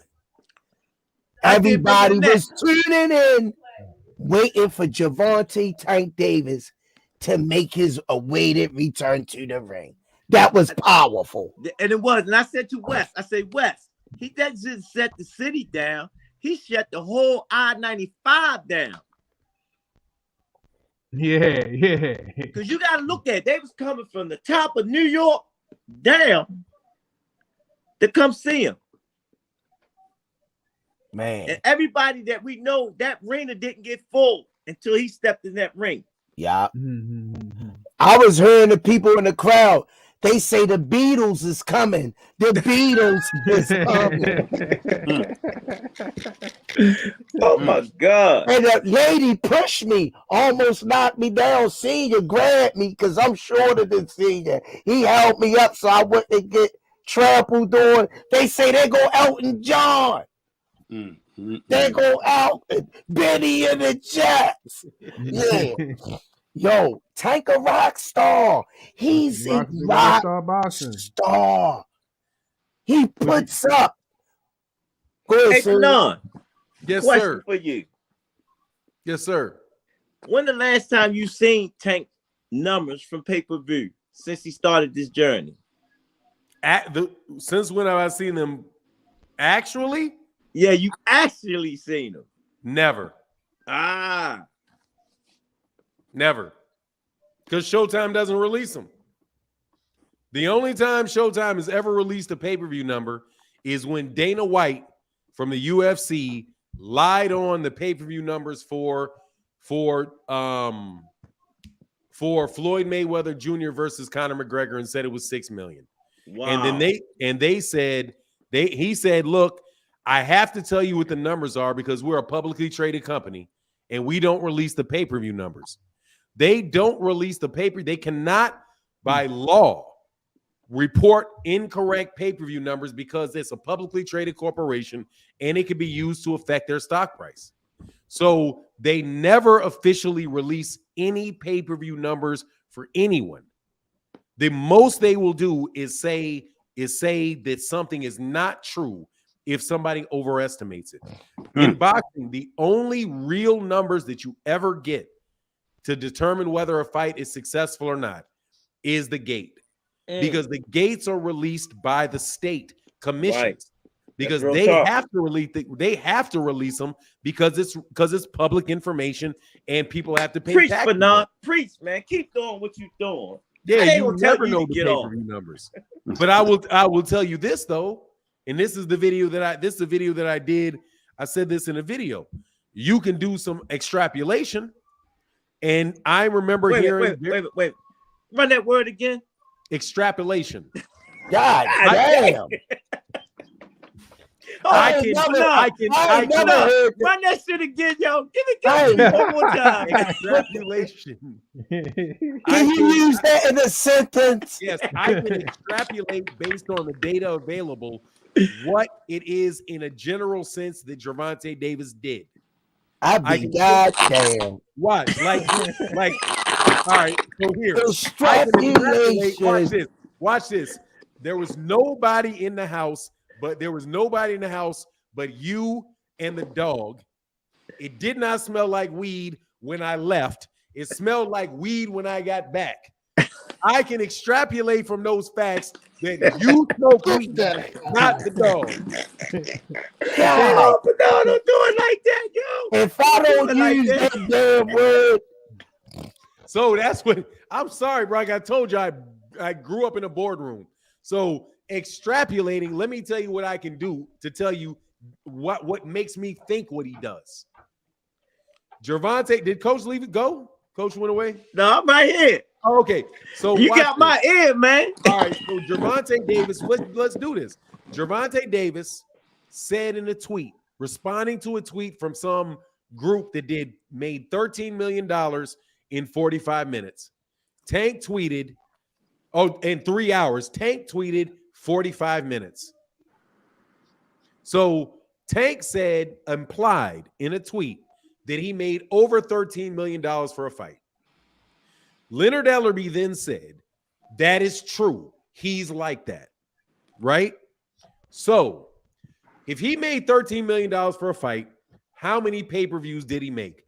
Well, we know the gate was $5 million because that's public. He did not get all of the gate, okay? Because you have costs associated with the gate, people to play. You're not going to get all that. Let's assume, just to be reasonable, that he got $2.5 million out of the gate at 50%. 50% minus 50% is 2.5 million. 2.5 million minus the 13 is 11.5. So you now have to accommodate for the other 11.5 million. So how much money did he do in the pay-per-view?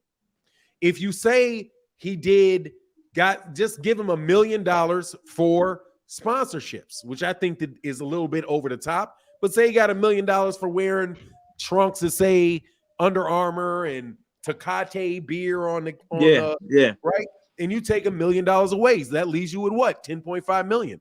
How much did his pay-per-views cost? Let me get the calculator. His calculator is we know the price of his pay-per-view because we bought it. So it's right. So if you do this, you go to I got to get my calculator. Hold on. Calculator, and you do $10 million divided by 75. Is that right? How many times is 75 going to 10 million? Because it's 75 million a piece, right?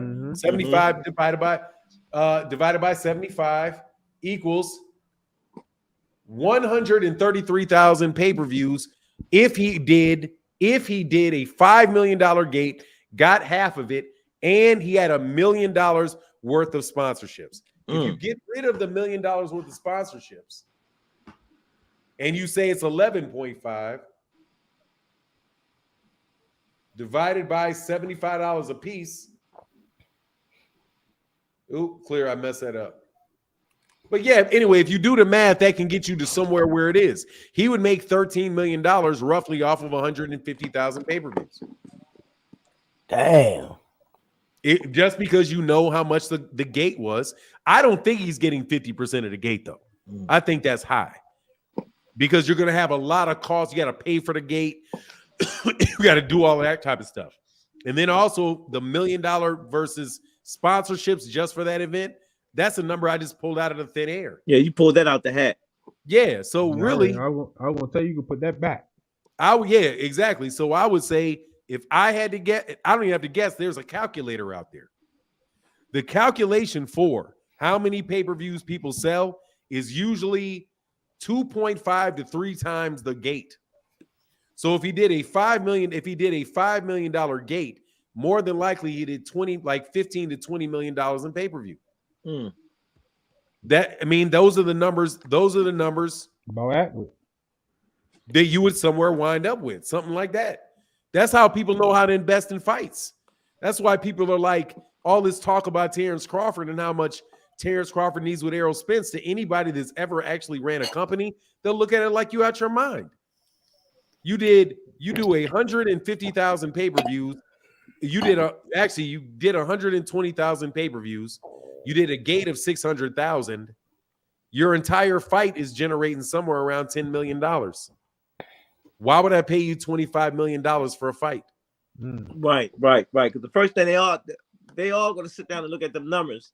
They're going to ask how much you bring in, and that's why Gervonta, like when people talk about the value of Gervonta versus the value of Devin Haney or Shakur, literally the gap is huge. Yeah, real huge.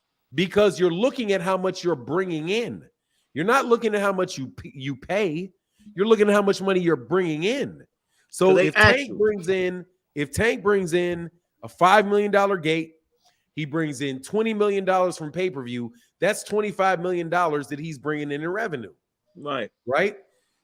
How much money is Devin Haney bringing in? No pay-per-view and about 2,500 tickets sold at about $100 a pop. I would suspect that his gates are somewhere around $200,000 to $300,000.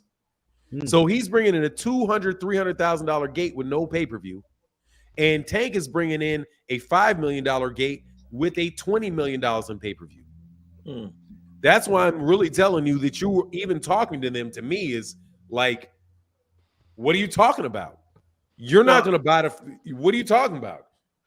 Like, what are you talking about? But what people do a lot of times is they start talking about how much money Devin and Shakur are making. And they say, oh, well, we're making $3 million. But where does that $3 million come from? That $3 million comes from the budget of ESPN. ESPN has got everybody pays for that fight. Even like if you do you have ESPN Plus or ESPN? Yeah, I have ESPN Plus. That's for football. Anything I want to watch. Right. So, but you know that you are literally paying a portion of his purse. Right. Out of the fact that you are subscribed to ESPN Plus. So ESPN gives Showtime, gives Top Rank a budget, and they leave it up to Bob Arum to decide how much money they're going to pay each fighter. That's not revenue, that's cost. Right. Yeah. That's fixed cost, to tell you the truth. Yeah, exactly. It's variable cost, really. Calvin, because I gotta get off, y'all. I'm gonna catch y'all tomorrow. No, I appreciate your present, man, with the numbers today, man, because a lot of people don't understand the back behind the scene numbers or whatnot, you know. Yeah, I'm gonna have to extrapolate from this podcast. Yes, I got to get up in the goddamn morning.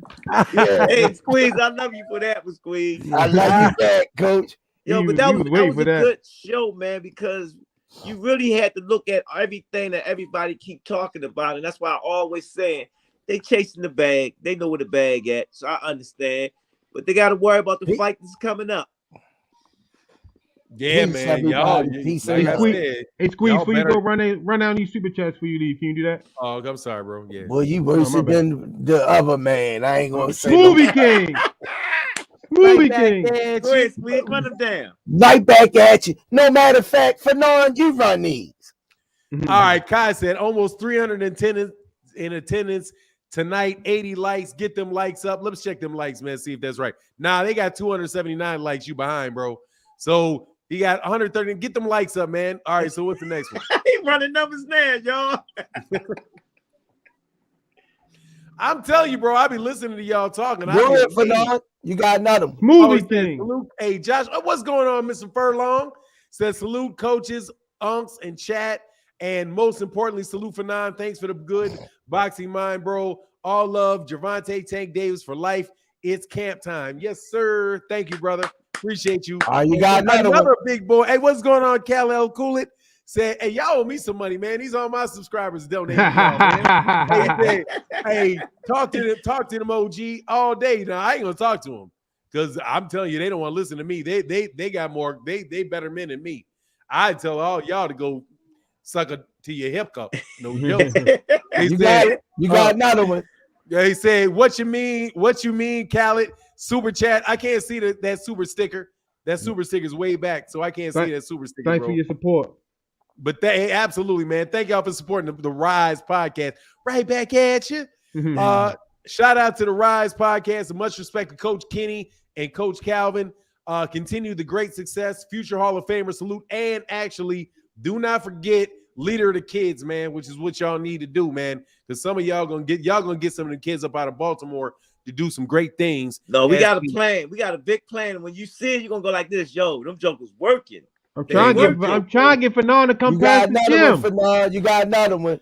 Hey, John Bowie, and that's my guy, John. On behalf of the old man, you wasn't John Bowie in the building. Hey, man, this is one of the best supporters in all of YouTube. Oh yeah, most definitely. Fighting Ryan is like when your boss asks you to do overtime and there ain't nothing to do. Just get your money. Hey, man, I don't know, bro. Hey, man, they think Ryan gonna get. They say Ryan gonna clip him with that left hook. You got another one.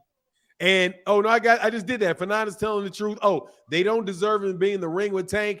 They got to work for it. I'm just telling you, man. Don't get me. I'm telling you, I've negotiated. Dude, I have been raised by some hawks. And you know what a hawk would do? Can I tell before you got to go? Can I tell you what a hawk would do? Go ahead. We listen to you. Dude, a hawk would be like, you want to fight with me? No problem. We can fight. 10% of the pay-per-view, $100,000 guaranteed. Hey, that was in my mind. Tell you the truth. Go ahead. You got another one, Fannon. All business said, hey, Fannon been saying we need to push that narrative. They talk about they want Tank now, but fighting Shakur now is a risk. Oh, that's obvious. I don't want to hear about legacy talk from Devin. No more if he runs from Shakur. And Ashley's Corner. Wow, one of the absolute best people on YouTube. Have not seen her in a very, very long time. Man, before I just saw Ashley Corner come up. Garrison Underwood said, no disrespect to Mike, but Tank has better skills. Hey, man, To Mike, who's Mike? Oh, Mike Tyson? Hey, man, that's saying a lot, bro. Mike got skills, man. John Boy said, good night, family. God bless y'all. Absolutely, man. God bless you. No Cable TV said, Hector said he knew Tank couldn't knock him out. He just had an interview. I think it is still out. Well, if he didn't get, he must have forgot he got his ass knocked out. Like, God dang. What, he got a concussion? He got concussed out of remembering he didn't get back up. What's next? I got No Cable. Much love, No Cable TV, and that super chat, brother. Thank you so much, man. Oh man, I am so blessed. I am glad that I showed up. Tank did 60 pay-per-view in Baltimore alone, not even counting the rest of the state. I mean, I wouldn't be surprised, man. It's just stupid, bro. I mean, I'm sorry for cussing. Ashley's Corner. Let me tell you something. This brings tears to my eyes because Ashley's Corner is most definitely one of the biggest Tank fans out there. Okay. Y'all, if Ashley Corner, y'all need to get an autographed shirt and some boxing gloves for Ashley's Corner, because Ashley Corner been riding with Tank for at least 5 years. Every troll that got something to say. I got it. She be sending me videos. I be watching her videos. Yeah, you gotta support her. And also, Ashley, I know you gave me the frowny face on something that I said a couple months ago. Broke my heart that I made you mad. You one of my favorite channels. No joke. You are most definitely my girl, Ashley. Ashley's Corner. But yeah, for real, y'all need to get her something. I got it. Get her information. I'm sending you for me. You know me. I got it. I keep something in the archives. Yeah, you got to. Because she's been riding for y'all for a long time. Brad, what's next? Tank is one of the best. The one, absolutely. And Bradley Savage says, salute to Fannon, to Rize and Fannon. Tank top 3 pound for pound. Oh, dude, he's way up there, no doubt. Tell him, Fannon, I'm the biggest Tank fan on YouTube. She is. She's ride or die for Tank, no joke. In a bunch of Devin Haney fans at that. Just so you know, she be sitting in the pit with a bunch of Devin Haney fans representing Tank. And Bradley Savage said, Tank, y'all just earned that. I'm trying to tell you, Ashley Corner, y'all just earned that $140 that I gave you. I love Ashley's Corner. Don't know her personally, but love her as a channel. Definitely respect her as a boxing fan. Bradley Savage. We got her for now. I'm gonna make sure she all right. Thank you. You gotta take care of it. Tank the cash cow. Let's see the best fights. The hell with 15 Mo Mexicans. Hey man, they're better than me. I'd knock out 15 Mexicans and get my. Let me extrapolate how much money he would make. Whoa! Yo, hey, Senya, on the Rize podcast, man. Make sure we get that word when we do an opening on one of the videos and put that word out there. I gotta figure out how the hell to spell it. No, I gotta get out. This nigga trying to get me fired. Hey, all right, Squeeze. Hey, it's simple, man. Love y'all, man. Hey, at $10 million a pop, how much you make off 15 flat-footed Mexicans? At $10 million a pop, that's $150 million for football whooping flat-footed Mexicans. Yeah, is that it though? Is that it on the? Yeah, that's it. That's it. All right, yo, I appreciate you. Hey, man, I appreciate you, man. It was an honor, yo. It was one of them shows like we was on CBS because you was running the data, boy. You was definitely running the numbers, man. I appreciate man. I love that show. Use that muscle. I like taking the mind, there. Bro, your mind is beyond there already, dog. I mean this, man. Fuck what Eddie Hearn says, bro. There's a big difference between being articulate and being a deep thinker. No, we already know that. I know you know that. The new thing there, Tank is a technician. Yes, sir. What he is the third biggest name at the very least, the fourth biggest name in boxing. And if them dudes are really gonna try to get something off of them, bro, y'all need. And my personal thing is, wait, dog, make sure your money is real, because y'all can no doubt about it, brother. Like the coach of the year said that. My man, James coach, he said only a few fighters that's making real money, and you named two of them tonight. I just posted that clip the other day. Watch, bro. What's gonna happen? What's gonna happen? Watch this. I mean it. And I know they don't like me saying this. I don't care. I'm telling you. What do they do if Tank says no? Because there's something in negotiation. I'm gonna teach you like a negotiation trick. Okay. Not a trick. It's something called BAFTA. Because I'll brag about myself in this regard. I'm certified as a negotiator from Harvard University. Okay. And this is what they tell you about negotiation. In order to know what you're worth and what the other person is worth, you have to know what somebody's BATNA is. It means best alternative to a negotiated agreement, which means basically this. What you're going to do if I say no? Right. If I tell you no, say you tell Devin Haney, I'm not going to fight you. You talk too much crap about me not paying my coach. Dude. I don't care about none of all these million. I don't care. You said I do not pay Coach Calvin. I don't want this fight. Then what are you going to do? What's Devin going to do? And what is Tank going to do? Tank has already proven that he can go fight somebody like Hector Garcia or Yuriokis Gamboa or Rolly Romero. No, I'm going to give you another one. I'm going to go fight Pitbull Cruz again. Exactly. If I go fight, what you going to do if I don't fight you, I'm going to go make the same money I did against Pitbull Cruz. If you don't fight with me, you going to do? If you stay at 135, you're going to fight Shakur for peanuts. Yeah. You don't want to see Shakur for peanuts because you may get your ass whooped for peanuts. Am I lying? You're right. You're right. What you're going to do, you're going to stay at 135. What are you going to do at 140? You going to fight Regis Prograis and roll the dice with Regis Prograis? For pennies. For pennies. You're going to roll the dice. You're going to roll the dice with these dudes for good luck. So that's when that's what A side really is. Yeah. A side is based on what's your best alternative to if we don't get this done. Errol's best alternative, like look at Errol and Terrence. Yeah. Errol's best alternative was to go fight Keith Thurman for 10. Which that's why they brought him back really to fight Boots. But Keith Thurman said, "Man, I'm a businessman. Why would I fight Boots when I can fight Spence and make more money? Because with my pay-per-view sales and Thurman got good pay-per-view sales. See, people don't understand the real money business. Because when you look at Keith Thurman and Sharon Porter, man, that pay-per-view sales was real. Like 300,000.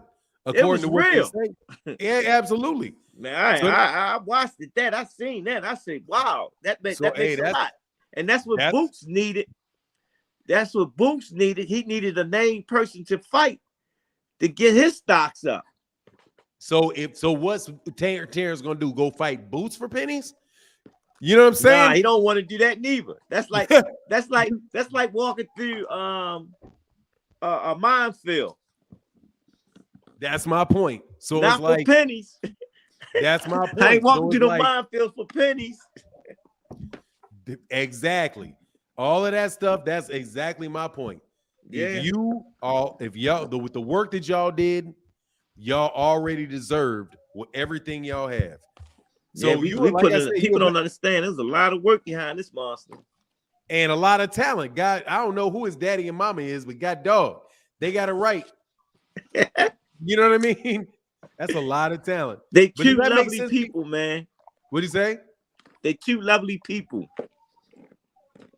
Both of his daddy and his mom? Yeah, I talked to his mama and his dad. His mama called me in a minute. Won't she y'all seen you? Mm-hmm. Get on me like I'm her husband sometimes. I'm like, God damn, sis. Hey, speak up mine too. That's what's up, man. Yeah. But yeah, man, that's all I got for you today, man. I appreciate you inviting me on. Yo, man. It was a nice show, man. Enjoy your present, man. And thank you for the drop of wisdom, man. Any day, man. Like I said, bro, next time they talk, just like when you was talking to him last, I was listening and laughing. Because I'm like, dude, at any point in time, Coach Calvin can say, okay, look, no fight. What you gonna do? Well, you know something. When I sit there, I walked into that because they didn't tell me that he was on the line. You get what I'm saying? And you talking about On the boxing, on the Yeah. I walked into I that. was talking about when he was on Rize podcast, not that. That was more like, yeah, you was I pissed was on off, the bro. boxing source, and when he texted me, he said, "Calvin, come on the line." You know, good friend of mine. Thought he was. You get what I'm saying? I come on and thought we was going to talk about the Hector fight. Then Bill come in. Oh man, I ain't trying to do this today. I'm trying to enjoy myself. I'm down. That's why you're like, oh, that makes a lot more sense. They got you on I'm there. down Georgia with the kids at a tournament. You know, I ain't got time for that. You know, I'm enjoying my peace. When I'm with the kids, I'm at peace. You know what I'm saying? That's why you we know, got and the that Rize happened, podcast. man, for real. That's why we got the Rize podcast. Yeah, people Next ain't time understand. they It call wasn't you, like tell them come to the Rize. They didn't. Then they went back and text Kenny and said, "Yo, we got Bill Henry. Calvin got off the line, but we got, you know, but they tell him that Bill was there, but they don't tell me that, you know." Oh, that makes sense, man. But yeah, I wouldn't have never got on that. that, And man. now our relationship that we did had, that's done, you know. You talking about with the channel? Yeah. Hey, man. It is what it is, bro. We'll tell you. Nah, it is. It is. I'm like, yo, you don't do that. You know, let me make that decision to come on or not come on. You know what I'm saying? Yeah. It is. There's a lot of funniness going on, man. That's why I didn't want to come on your channel. Because I'm like, dude, I don't want to be like, you know what I mean? I don't do. That's why our podcast exists. Because we're not trying to ridicule the fighter, because people don't understand, man. That boxer, and I spoke about it, that fighter be going through a lot of mental stuff that we don't have a clue about. I don't have a clue. Movie King, right back at you. John Boy, thanks for your support. After Haney. Yes, sir, bro. But all right, man, I'll get back with y'all, man. Hey, I'll come through Baltimore, man, when my daughter got senior day, because she's in school in DC. So they got senior day for her tennis team. Man, you welcome, man. I'll let you see the real city here. I'm gonna tell you the only thing I really want to see, bro. This is it. Come on with it. And I'm telling you, I am never gonna bring a camera. I want to see Tank and Truck spar. That's it. Oh my God, I don't know, but you will. I might give you that. But no, I don't want no camera. Spar, yo, Kenny sit there and said, "Oh no, get them both out the goddamn ring. Somebody going to sleep." No, not spar each other. I'm just saying, want to see them spar. I don't care who they sparring. Oh, you'll get to see that. I'll let you see that. That's it. Because Errol Spence's daddy let me see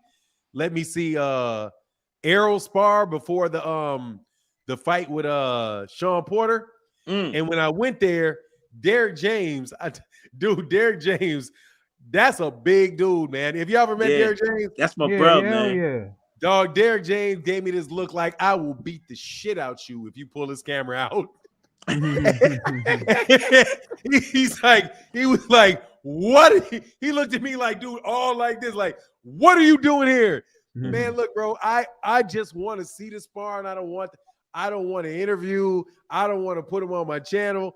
I just want to be able to see what these do, because these are living legends, man. Yeah. Like for hardcore boxing fans, like Devin Haney, Shakur, Gervonta, 10 years from now, these going to be the people you talk about, like Hagler, Hearns, right? Leonard. You get it. You get it. You definitely get it. John Boy, right back at you with another one. Man, I supposed to be sleeping, but damn, for now, making me think it's 8 a.m. Hey, but no, I ain't lying, man. That was a great show, man. I mean, it was real, man, especially when you talk about numbers and whatnot, because now you put in the real actual what's really going on, Yeah, man. I'm glad you understand, because I just don't want y'all, I don't want y'all to get, obviously y'all know what's going on, man, but just sitting back here, man, people think that business of boxing, business is business. It's just business. It's not like the business of boxing. It's just business. No. You know what I mean? So I don't care what you're doing. You could be Street Pharmaceuticals. You could be a CEO. It's about, your value. It's about your money. It's about all of that. And I just listen to a lot of people talking. And to me, it's just like, I don't understand. It's really like a bunch of nobodies talking to Ali. You know what I'm saying? It's like a bunch of cats. I know it's not this extreme, but it really is like cats like Chuck Webner, or even dudes like Joe Frazier and Norton sitting there talking about how much they're going to charge Ali for a fight. When Ali is like, dude, the only reason these cats know who they are is because they fought him. Yeah. So Tank did something in a weight class that shit don't even happen. Like, it doesn't. It don't happen in 130 and 135 like that. I don't think there's been a bigger star at 135 since Oscar De La Hoya. When he passed through there very briefly. Yeah. Oscar De La Hoya is the last 135 pounder that brought them numbers to the tables at that weight. And before that, maybe Julio Cesar Chavez, but I still bad boy. I think though he was still fighting on like Cat's undercards though. Yeah, he was. It wasn't like really. It really wasn't at 135. You didn't really see that. No, dude, because they usually not till 147. Yeah, they're usually not till. You got to remember, in the last 5 years, 26, 30, and 35 been jumping, and Tank been through all three of them weight classes. Oh, Tank is jumping. The rest of them dudes ain't jumping. Yeah, that's right. Tank is jumping. I like the way you say no. Tank is jumping. The rest of them dudes ain't. They not jumping. Man, Leo Santa Cruz ain't jumping. Abner Mars ain't jumping. I'm a big fan of Gary Russell Jr., so I ain't trying to push y'all to fight Gary, but you know, if you want to give him a payday, let's make it hot. Hey, say that again. If we want to give him a payday, you got it. If y'all want to give him a payday, but you know what I mean? Like, it's just what, and I'm a Gary fan, but I'm like, dude, come on, man. Ain't nobody really bringing it. Nobody is, it's Tank. It's Tank. It is the biggest names in boxing, the only people that can sell out them stadiums like that. And honestly, I don't know anybody that has actually, I'm pretty confident Arrow could do it. Like if Arrow went to DC, I'm sure Arrow could sell out in the different places, but he hasn't gone there. He's just gone to, because he got that big ass stadium. He'll go to DC, he goes to Dallas, and he'll go to Vegas. But I don't know of anybody that is actually sold out in Atlanta and New York and Baltimore and DC and Texas and LA. And when you sell out in LA, you know what that means, who you selling out to in LA. You selling out with a bunch of Mexicans in LA. So you got black fans in Atlanta, you got Mexican fans in LA, you got cats in DC. It's just all of that other talk to me is like, man, why don't you just ask the dude for a fight politely? Hopefully he'll fight you. And don't talk your way out of it like Canelo does. Like people did to Canelo, where Canelo literally looking at you like, if I don't like you, I'm just gonna starve you out. If I don't like you, I'm gonna starve you out. What if Tank says, you know what? Give me 15 Euro bums and I'm gonna go take a tour of the UK. Hey, Eddie, give me $10 million a fight to go fight 10 Euro bums in the UK. Last time I checked, 10 times 10 is 100. Yeah, that's easy money. That's a no-brainer. He gonna get that back. Exactly. He'll get it. So Gervonta could literally do 10 fights. He can go through 3 years of 10 fights of 10 Euro bums and walk away with $100 million off of however they get that over there out of the zone. So and you know it would get there because over there, woo. They're gonna pack stadiums to see him. Y'all already fought over there too. Yes, indeed. And sold out over there. Were y'all headlining when you sold out over there? Yeah. I forgot about that. So you already sold out in the UK. That's them knockouts, man. That's got to be them knockouts because I didn't understand it. Hey, that's got to be right now. We planning to actually do a trip and see what type of love we get over there. Eddie wants you. Go to Frank Warren, no. Hey, Tank on GTD all day. That's what's up, man. Hey, I'm impressed, man. But I'm about to cash out tonight so I can watch my animal shows for like an hour before I go to sleep, man. Let my mind.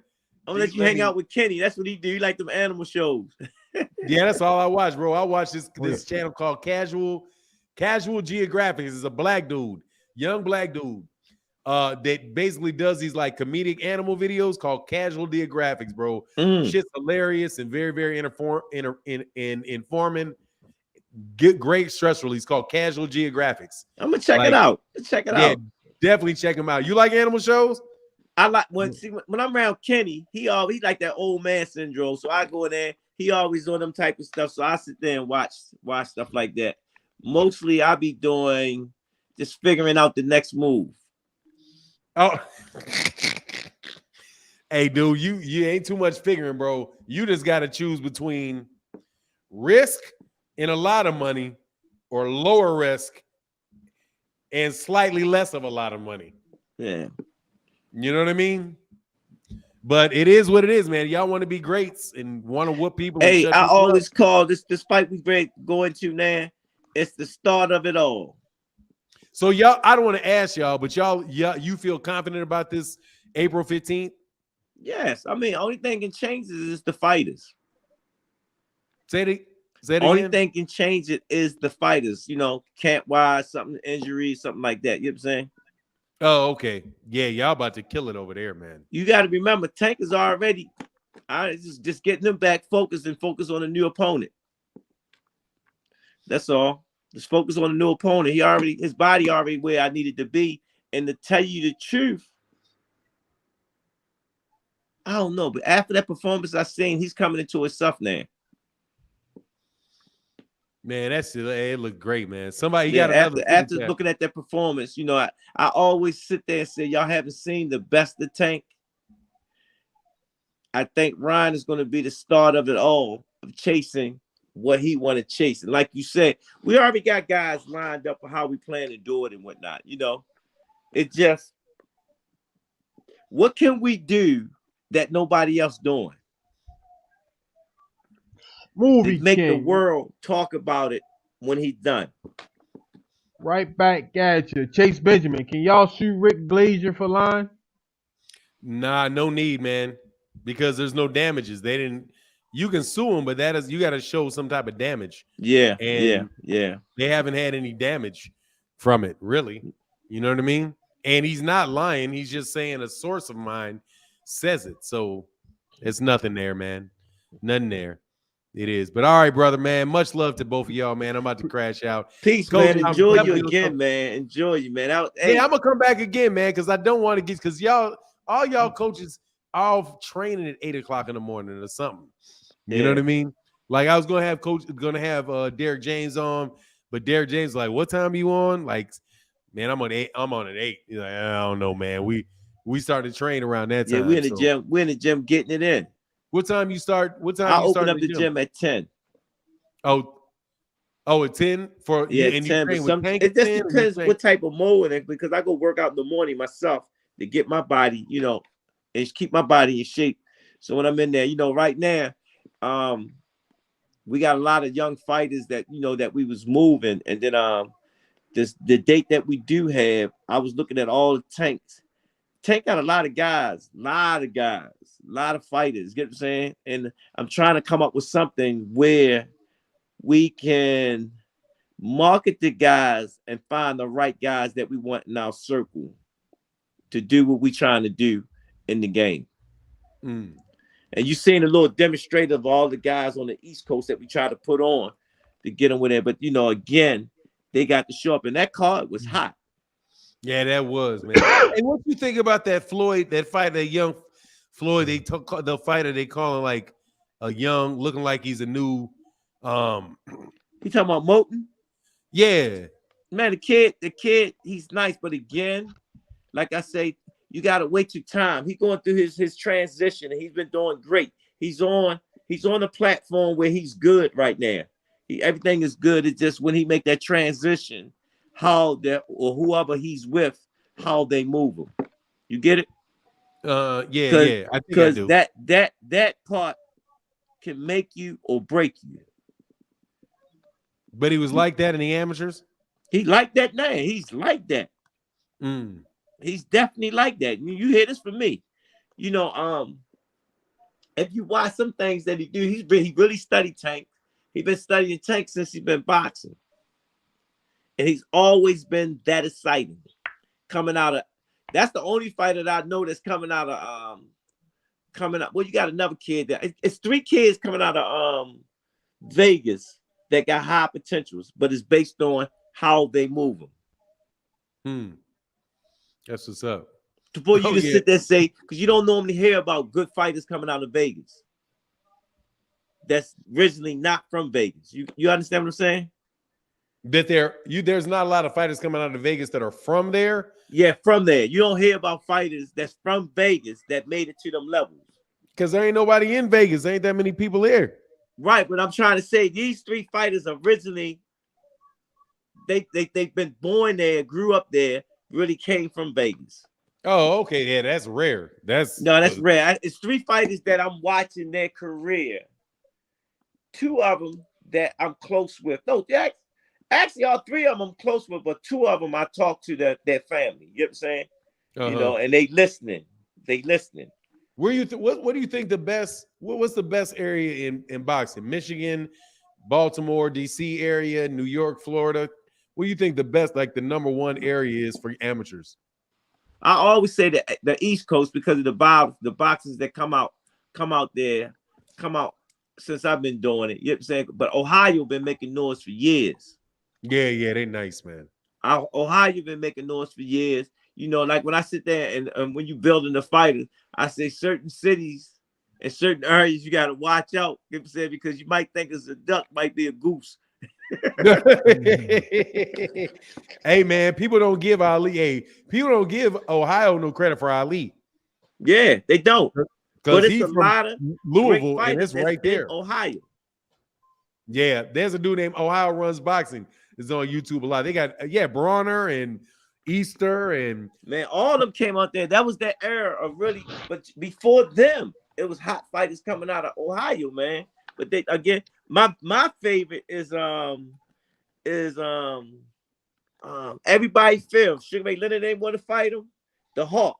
Yeah, Aaron Pryor. He's from Ohio. That's my guy. Yeah, nobody won't mess with him. The Hawk, yeah. The Hawk.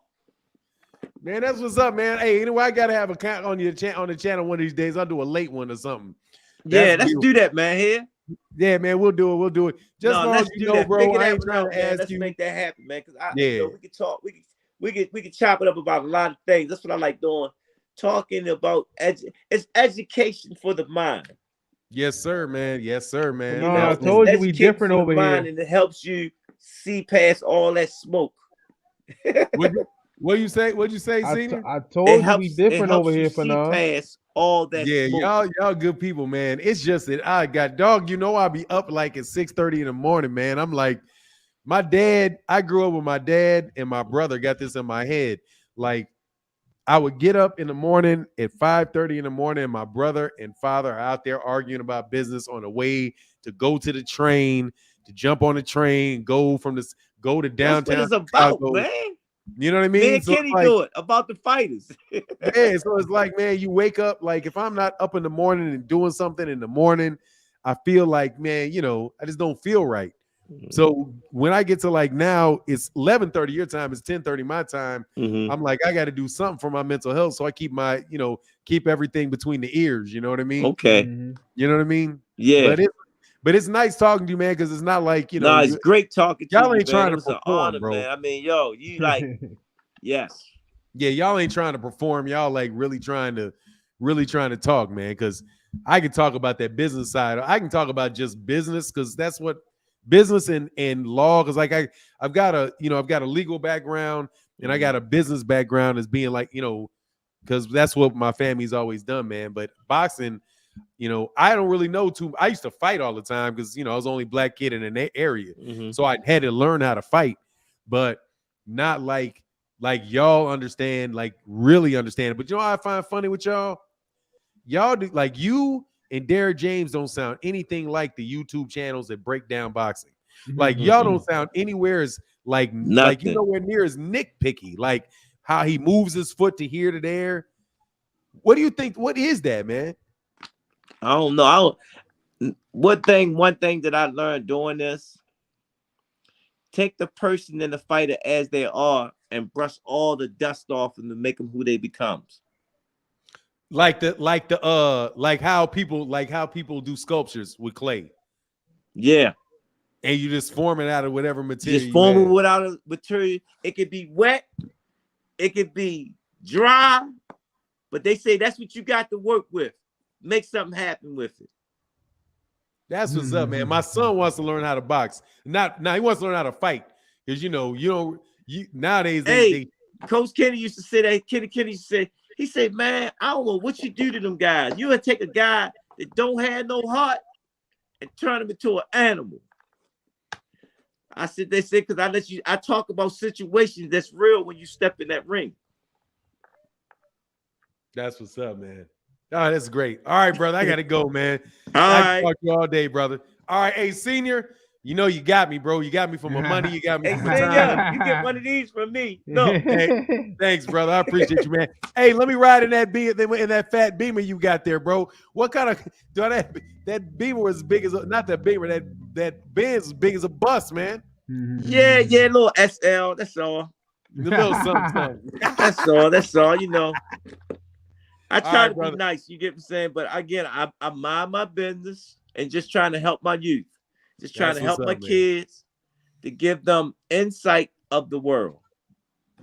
Yeah, that's what's up. You sound like I said, I talked to you and I'll interact with Derek.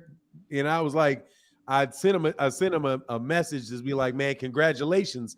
Because I found out, he signed, when I heard that he had signed Anthony Joshua. I know I wanted Anthony. I wanted Anthony too.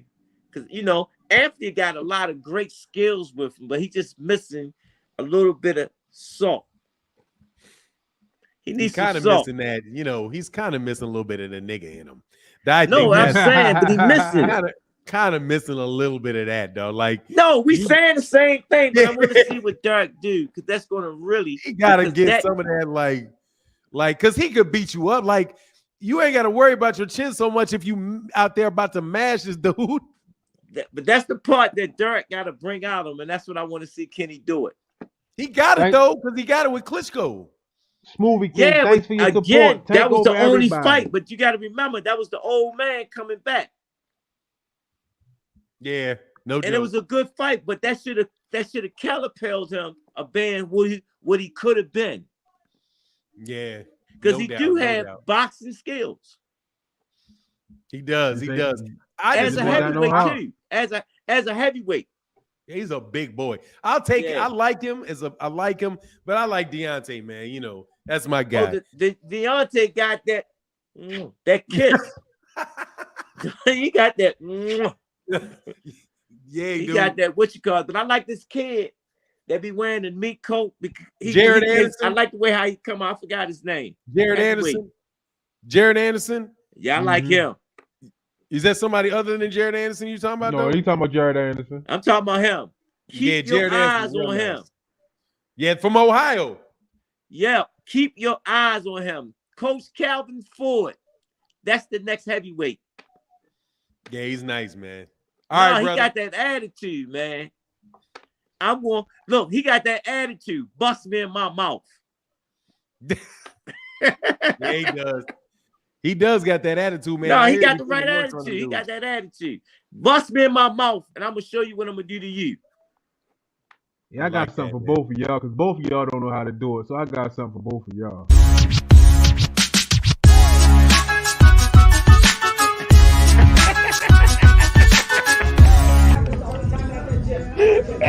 Rize Podcast is in the building. Garcia type Davis, right back at you with another one. Thanks, man. All right, Fannon, I see you in the morning. Y'all don't know how to do it, so I see y'all. See you in the morning. I talked to him all day, man. It was good conversation. I appreciate you coming on. All right, bro. Talk to y'all tomorrow, man. Or whenever. All right. Deuces.